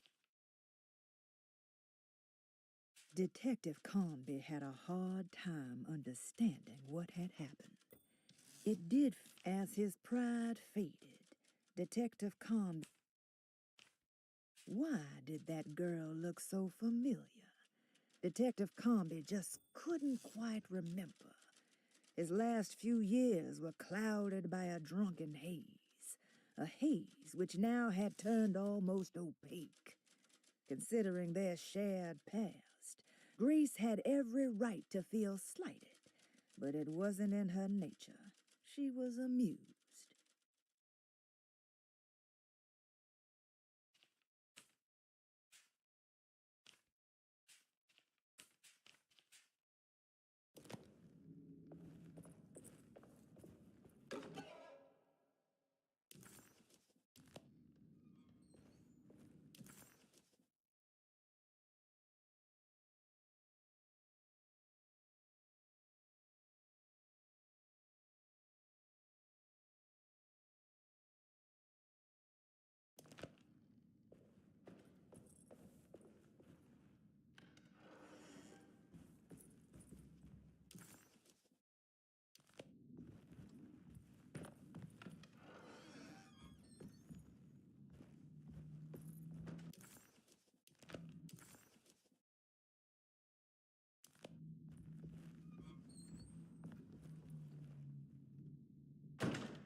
need the key.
It worked.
Jeremy?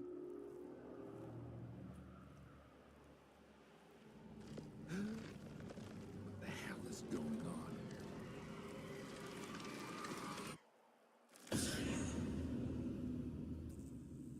Where's the body?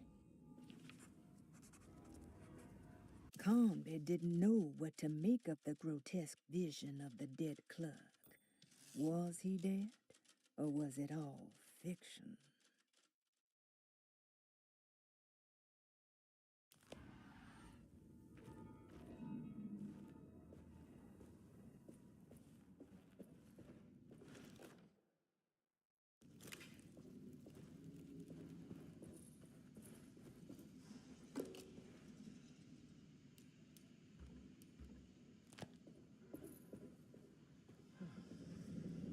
There's something missing.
way to another one of Jeremy's memories.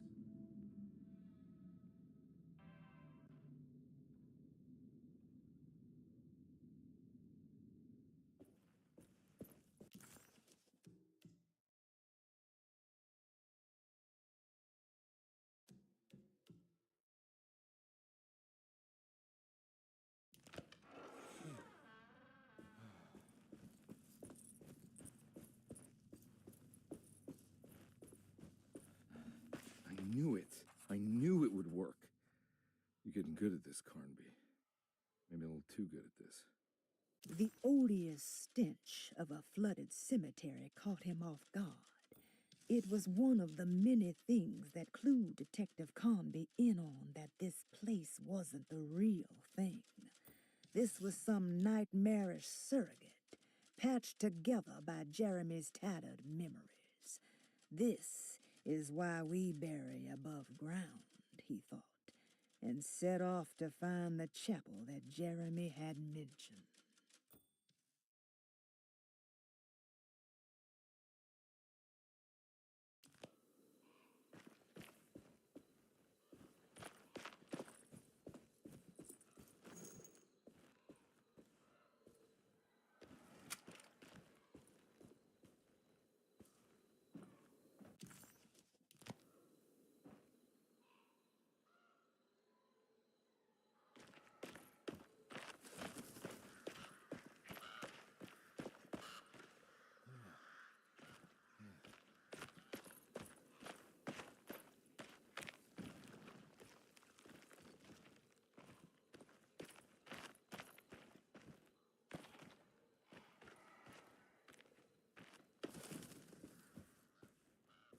Hartwood's family crypt.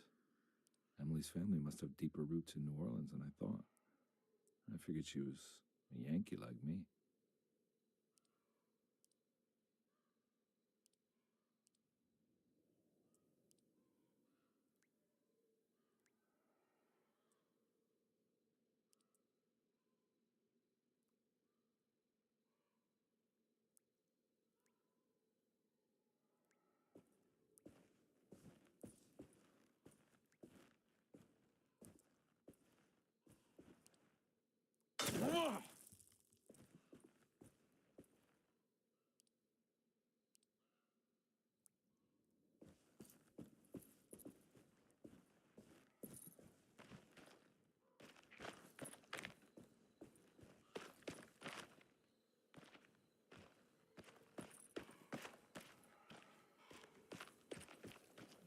Now, what do we got here?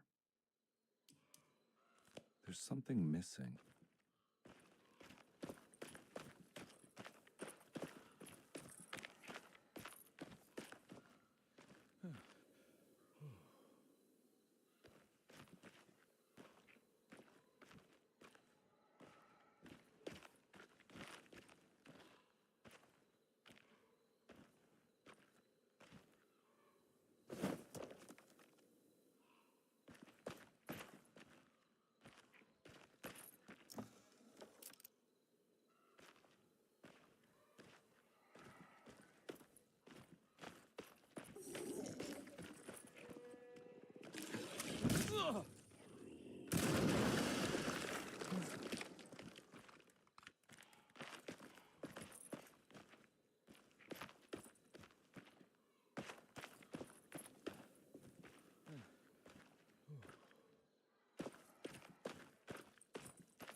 What's this?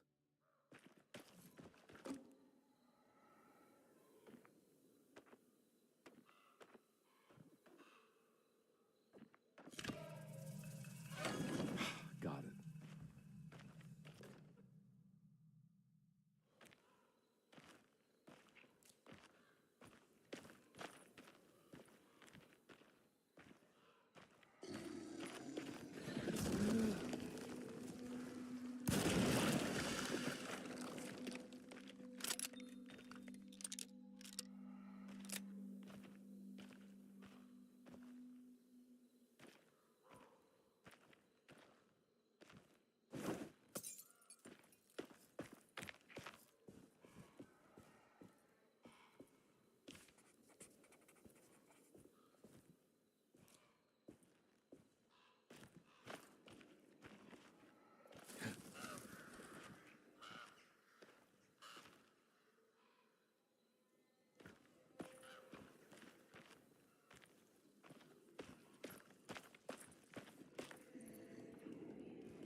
It's blocked.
That can't be right. It was the chapel Jeremy had mentioned in his book. With a bit of luck, soon Comby would be able to catch up with the old man. He just needed to find a way inside the chapel.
Huh.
Too many of them. I gotta get out of here.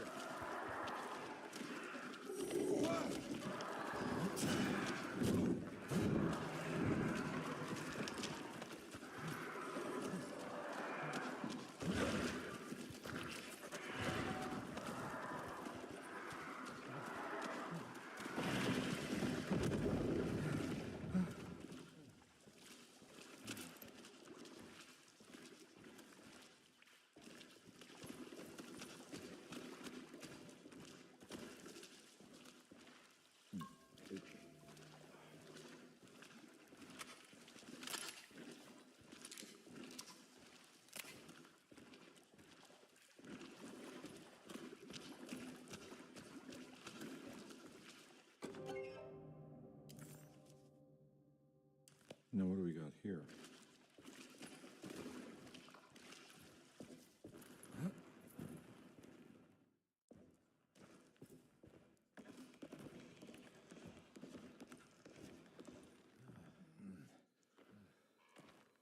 Thank God that's over.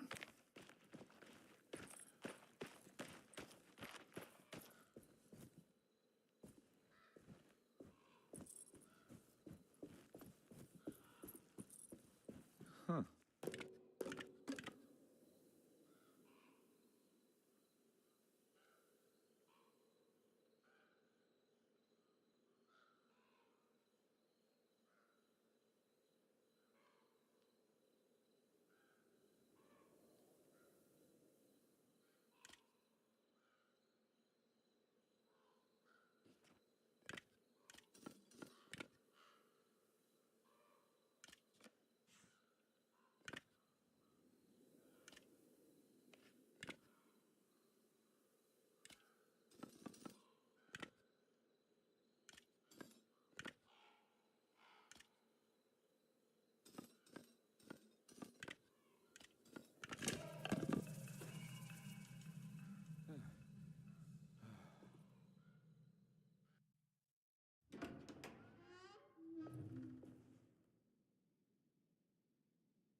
Please don't touch her.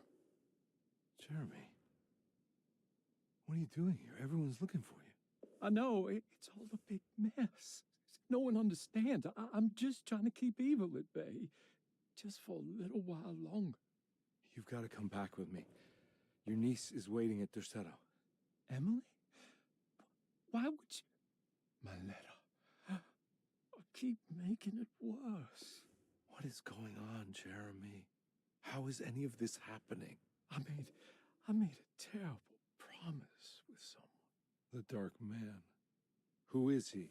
No, don't say his name. He can hear us. He's always listening.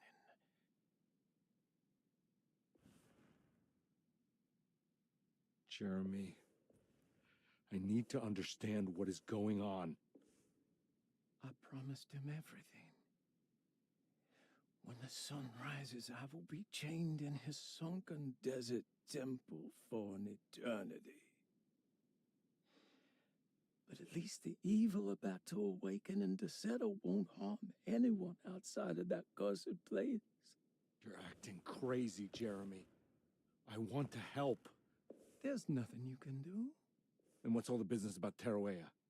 Why did you want to go there? I can't go there. I'm not allowed. But you wanted to. Can I go? Tell me, will it help me to break your pact? Is there something there that would help? Why would you give me hope? That's so cruel. Okay, sounds like we're onto something here. What should I— Look out! Behind you! What? Run! Don't let him take you!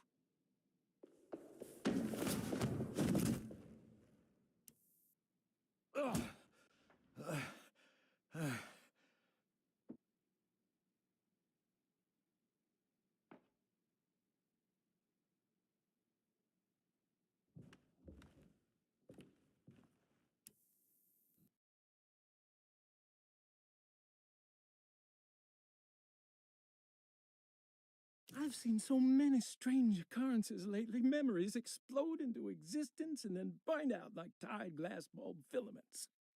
Dreamscapes crash down from the stars and sink into the sea. Doors that lead to nowhere and absolutely everywhere at once.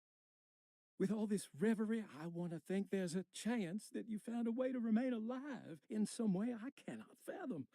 Just like I've learned to navigate with my talisman, maybe you, with all your knowledge, you somehow knew a way to find me again, perhaps in Teruea.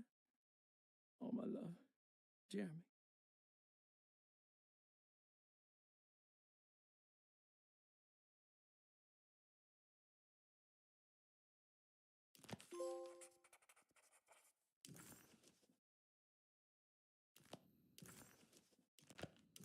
Jeremy didn't want to be saved. He felt the need to honor some deal he made with an entity called the Dark Man.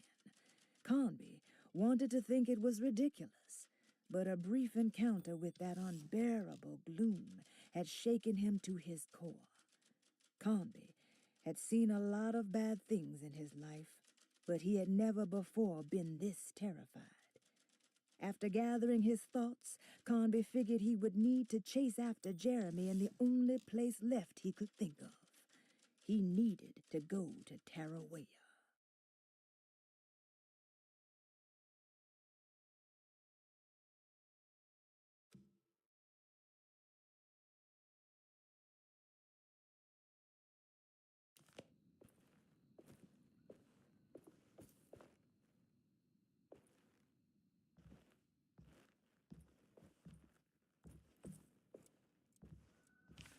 She's dead.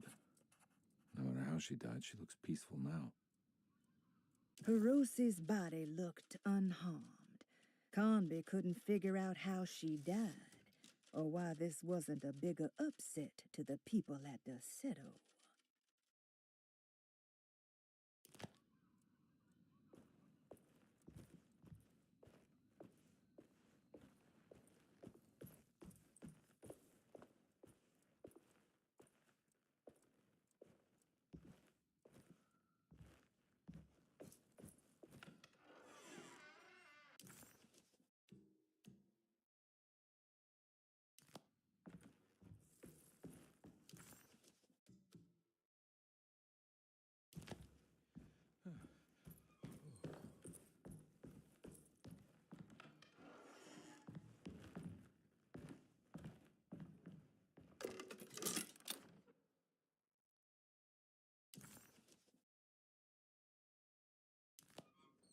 telescope lens. Why would he lock that up? Jeremy had found a way to enter Terrawea, but he wasn't allowed to go. He knew deep down that it was impossible for him to cross that threshold. Instead, he hoped that Perosi would go in his place and burn his library to the ground so he could start again. But she never got the chance.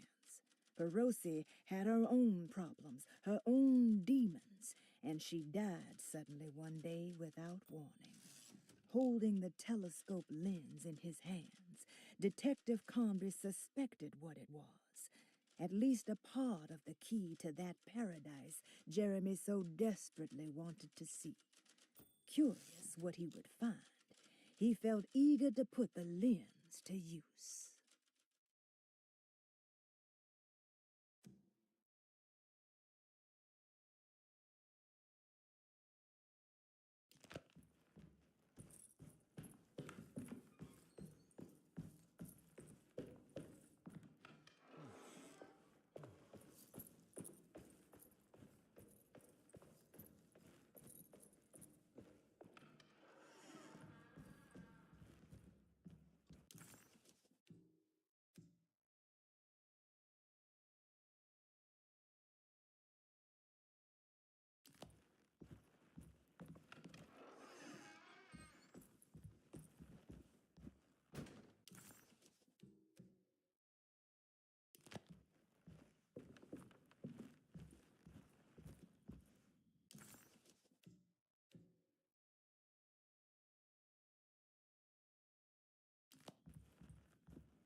Whoa, what's going on? It's dialing in something all on its own and it's showing the way to another memory? Where is that?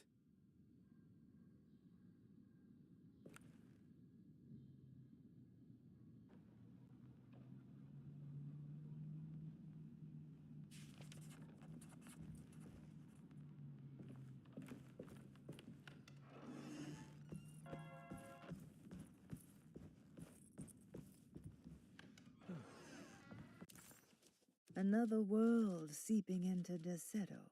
Was this a taste of that mysterious Terawea?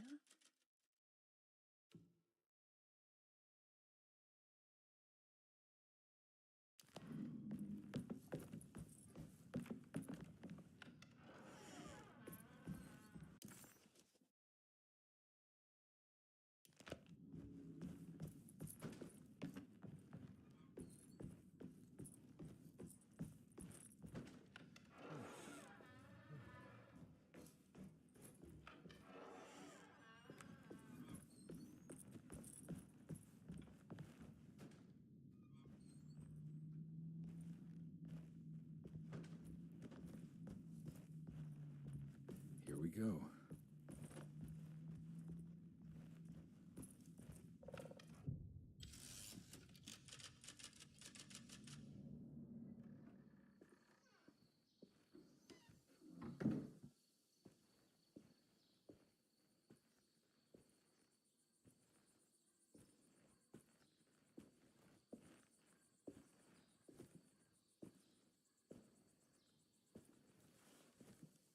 I'm glad to see you made it.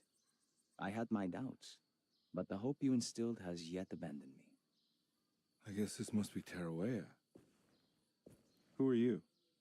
My name is Juan Luis Jorge, and this is indeed the convent of Tarawea. You'll have to excuse me, but Yermi never got your name. The name's Edward Carnby. I'm a private investigator. You're not a patient, are you? No. I'm the author of a book that Yermi once found important. How does that work? Are you part of this memory as well? Is this even a memory? I think calling me a manifestation of Yermi's subconscious would be more correct. And so is the convent of Tarawea. I'm a man Yermi has never met, and we are in a place that he has never been. Okay. So are you here to guide me or something? I have no more purpose than you do. I simply am. I will happily help you, of course, if I'm able. If you are already somehow part of Jeremy, why did he want to come here? Isn't he sort of here already? Yermi wanted to come here because it's a representation of his mind at peace. When Dr. Gray asks him to find his focus during his sessions, this far-flung convent is what Yermi imagines. He is under the impression that if he could physically come here, he would reach a perfect equanimity. A spiritual apotheosis. You don't think it would work? Yermi subconsciously knows it's just wishful thinking. He can't come here.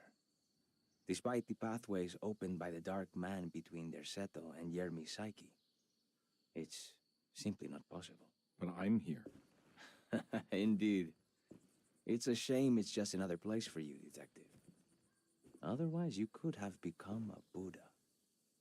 Always a bridesmaid, never a blushing bride. Am I right? Yes, I suppose so.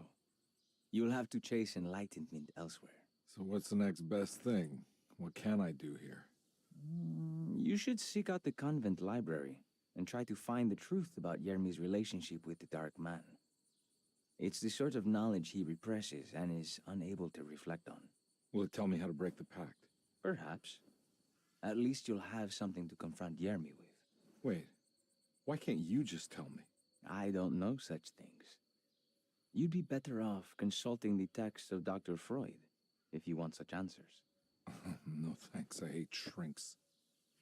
There is another thing you should know about the library. He is here as well. The Dark Man has been working his way through the text for a long, long time. He's here?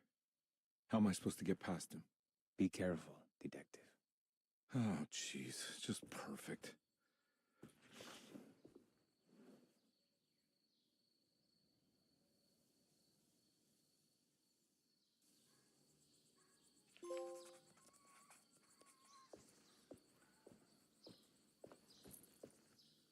Conby felt confused by the pleasant nature of Terawea. It was somehow uncomfortable to him. Juan, the sweater-wearing Buddha, wasn't helping either. According to Conby, people just weren't meant to be this nice and genuine. Best to hurry off to the library, he thought, and see if he could find information about Jeremy's relationship with the dog man.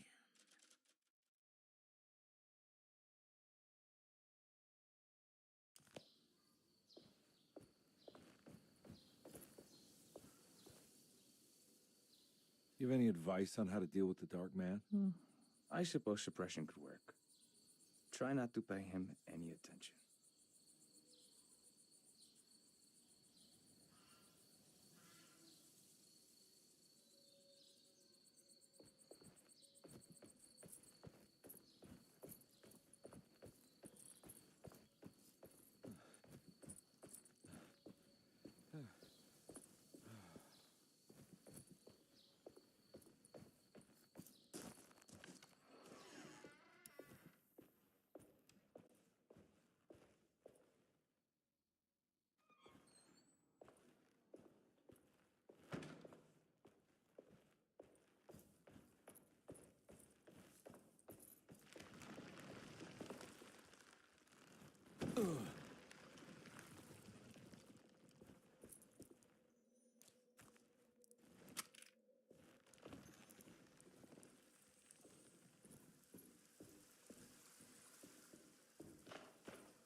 There's something missing.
Oh, shit.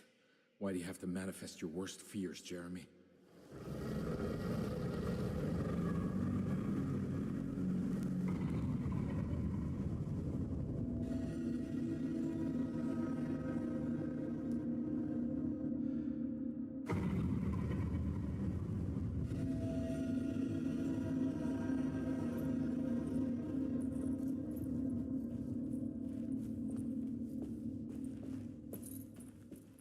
There's something missing.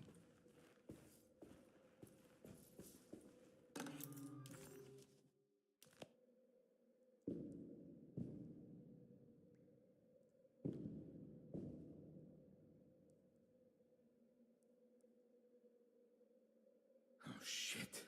Why do you have to manifest your worst fears, Jeremy?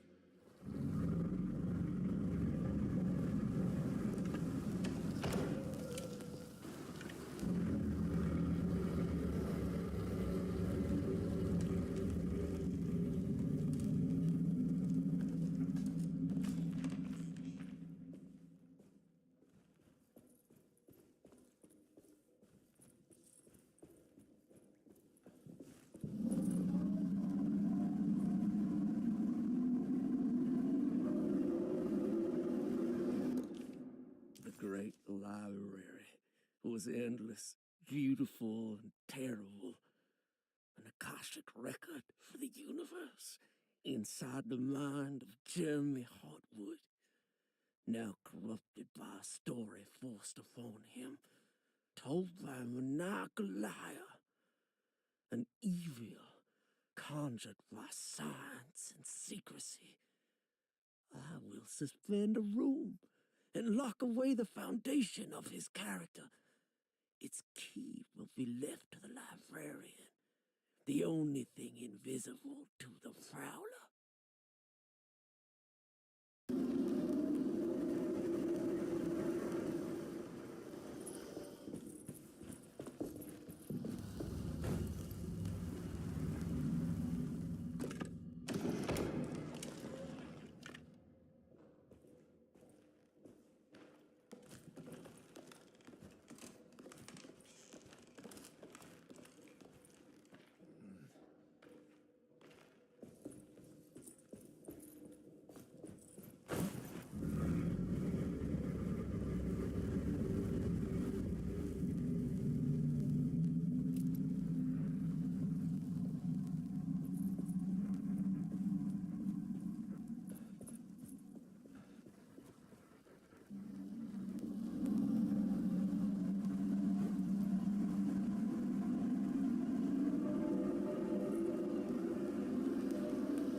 It was in the hot autumn that I went through the night with the restless crowds. He was a kind of itinerant showman who held forth in public halls and aroused widespread fear. The New Orleans address of the event is lost, but I remember distinctly the Prext Shipping Company pressing their contribution. Hey.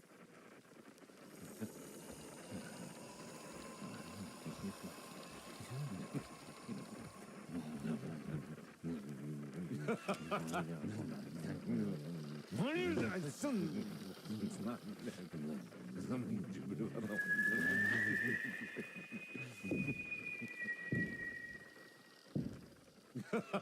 Detective!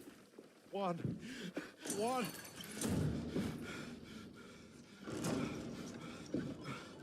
I hope you found what you were looking for. I fear there is no going back.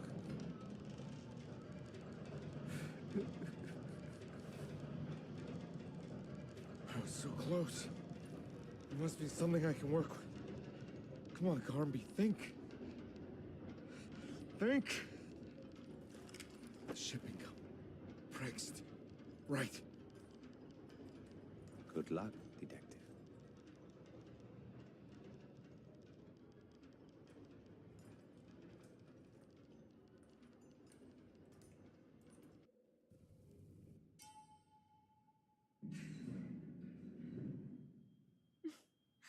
Well, thank God you're here, Detective. Sitting all alone in a place like this, I'd never live it down if the papers got wind of it. Hey.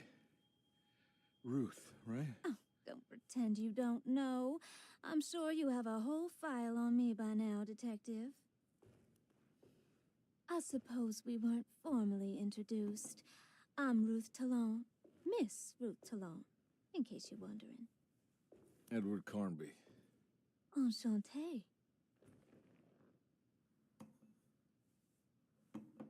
Are you sure? I had too many already.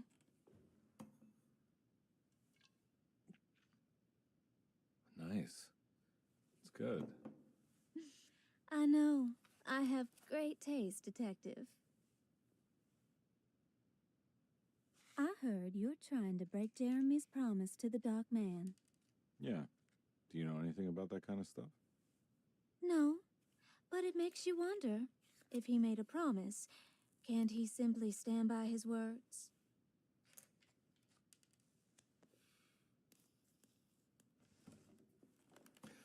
Look, I'm just trying to get Jeremy out of a bad deal, so he'll come back with us to New Orleans. Well, if all fails. What are you doing? It's a sign of submission to the Dark Man. I saw it in a dream once. What?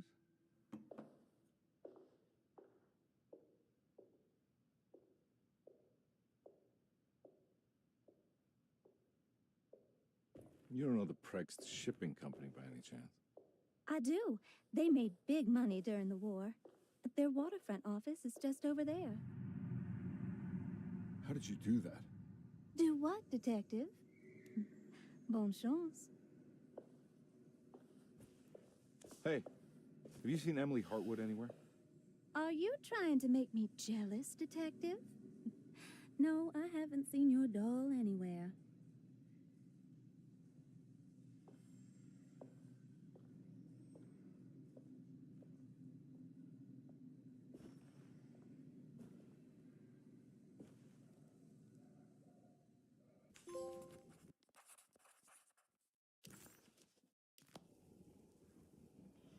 Prext Shipping Company.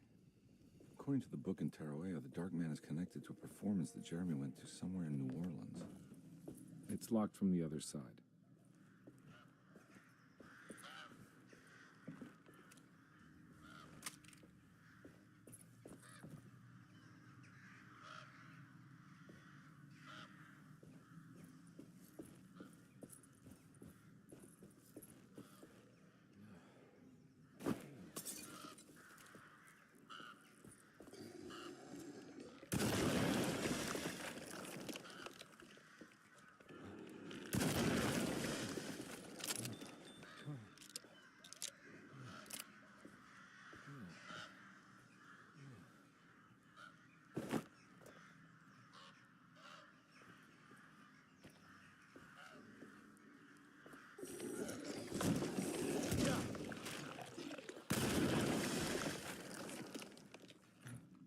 There must be another way inside.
No way I can get this out of the way with my bare hands.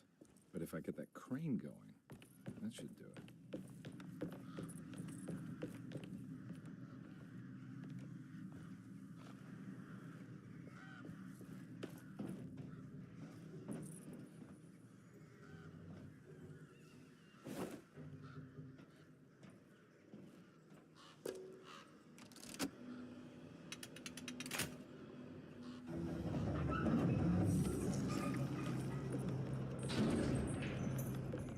All finished.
All right. Made it inside the warehouse. The office must be upstairs.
Hey, I always wanted to try one of these.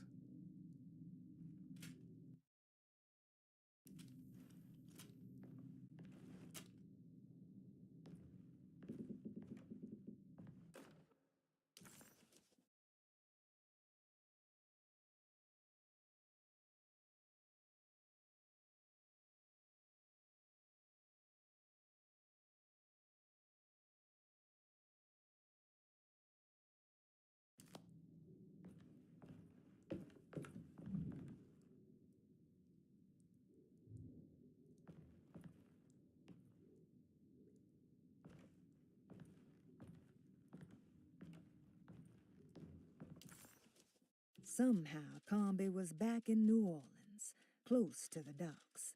He could smell the pungent aroma of the Mississippi River. In front of him was the Prext Shipping Company. According to the book in the library, he should find the address to where Jeremy first met the dark man inside.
Hidalgo Manifesto, September 19th, 1892. Breck Shipping Company delivered 4 steamer trunks, 1 Egyptian sarcophagus, and a large wooden crate belonging to the showman called the Black Pharaoh, performing at Gallatin Street.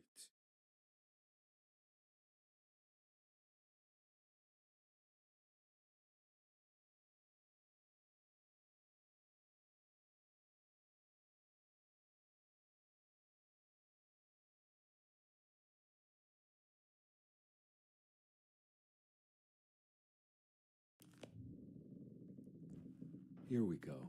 The address where Jeremy first encountered the Dark Man.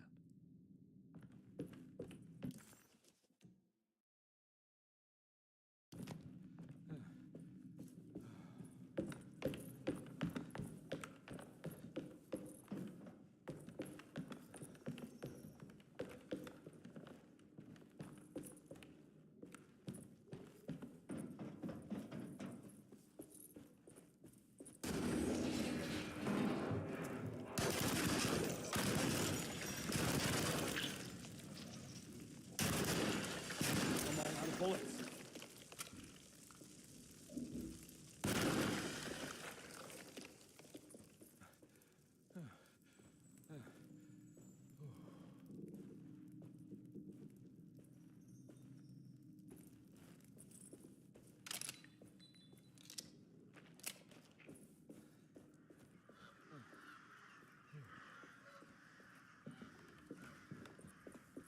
Looks like the fog cleared up.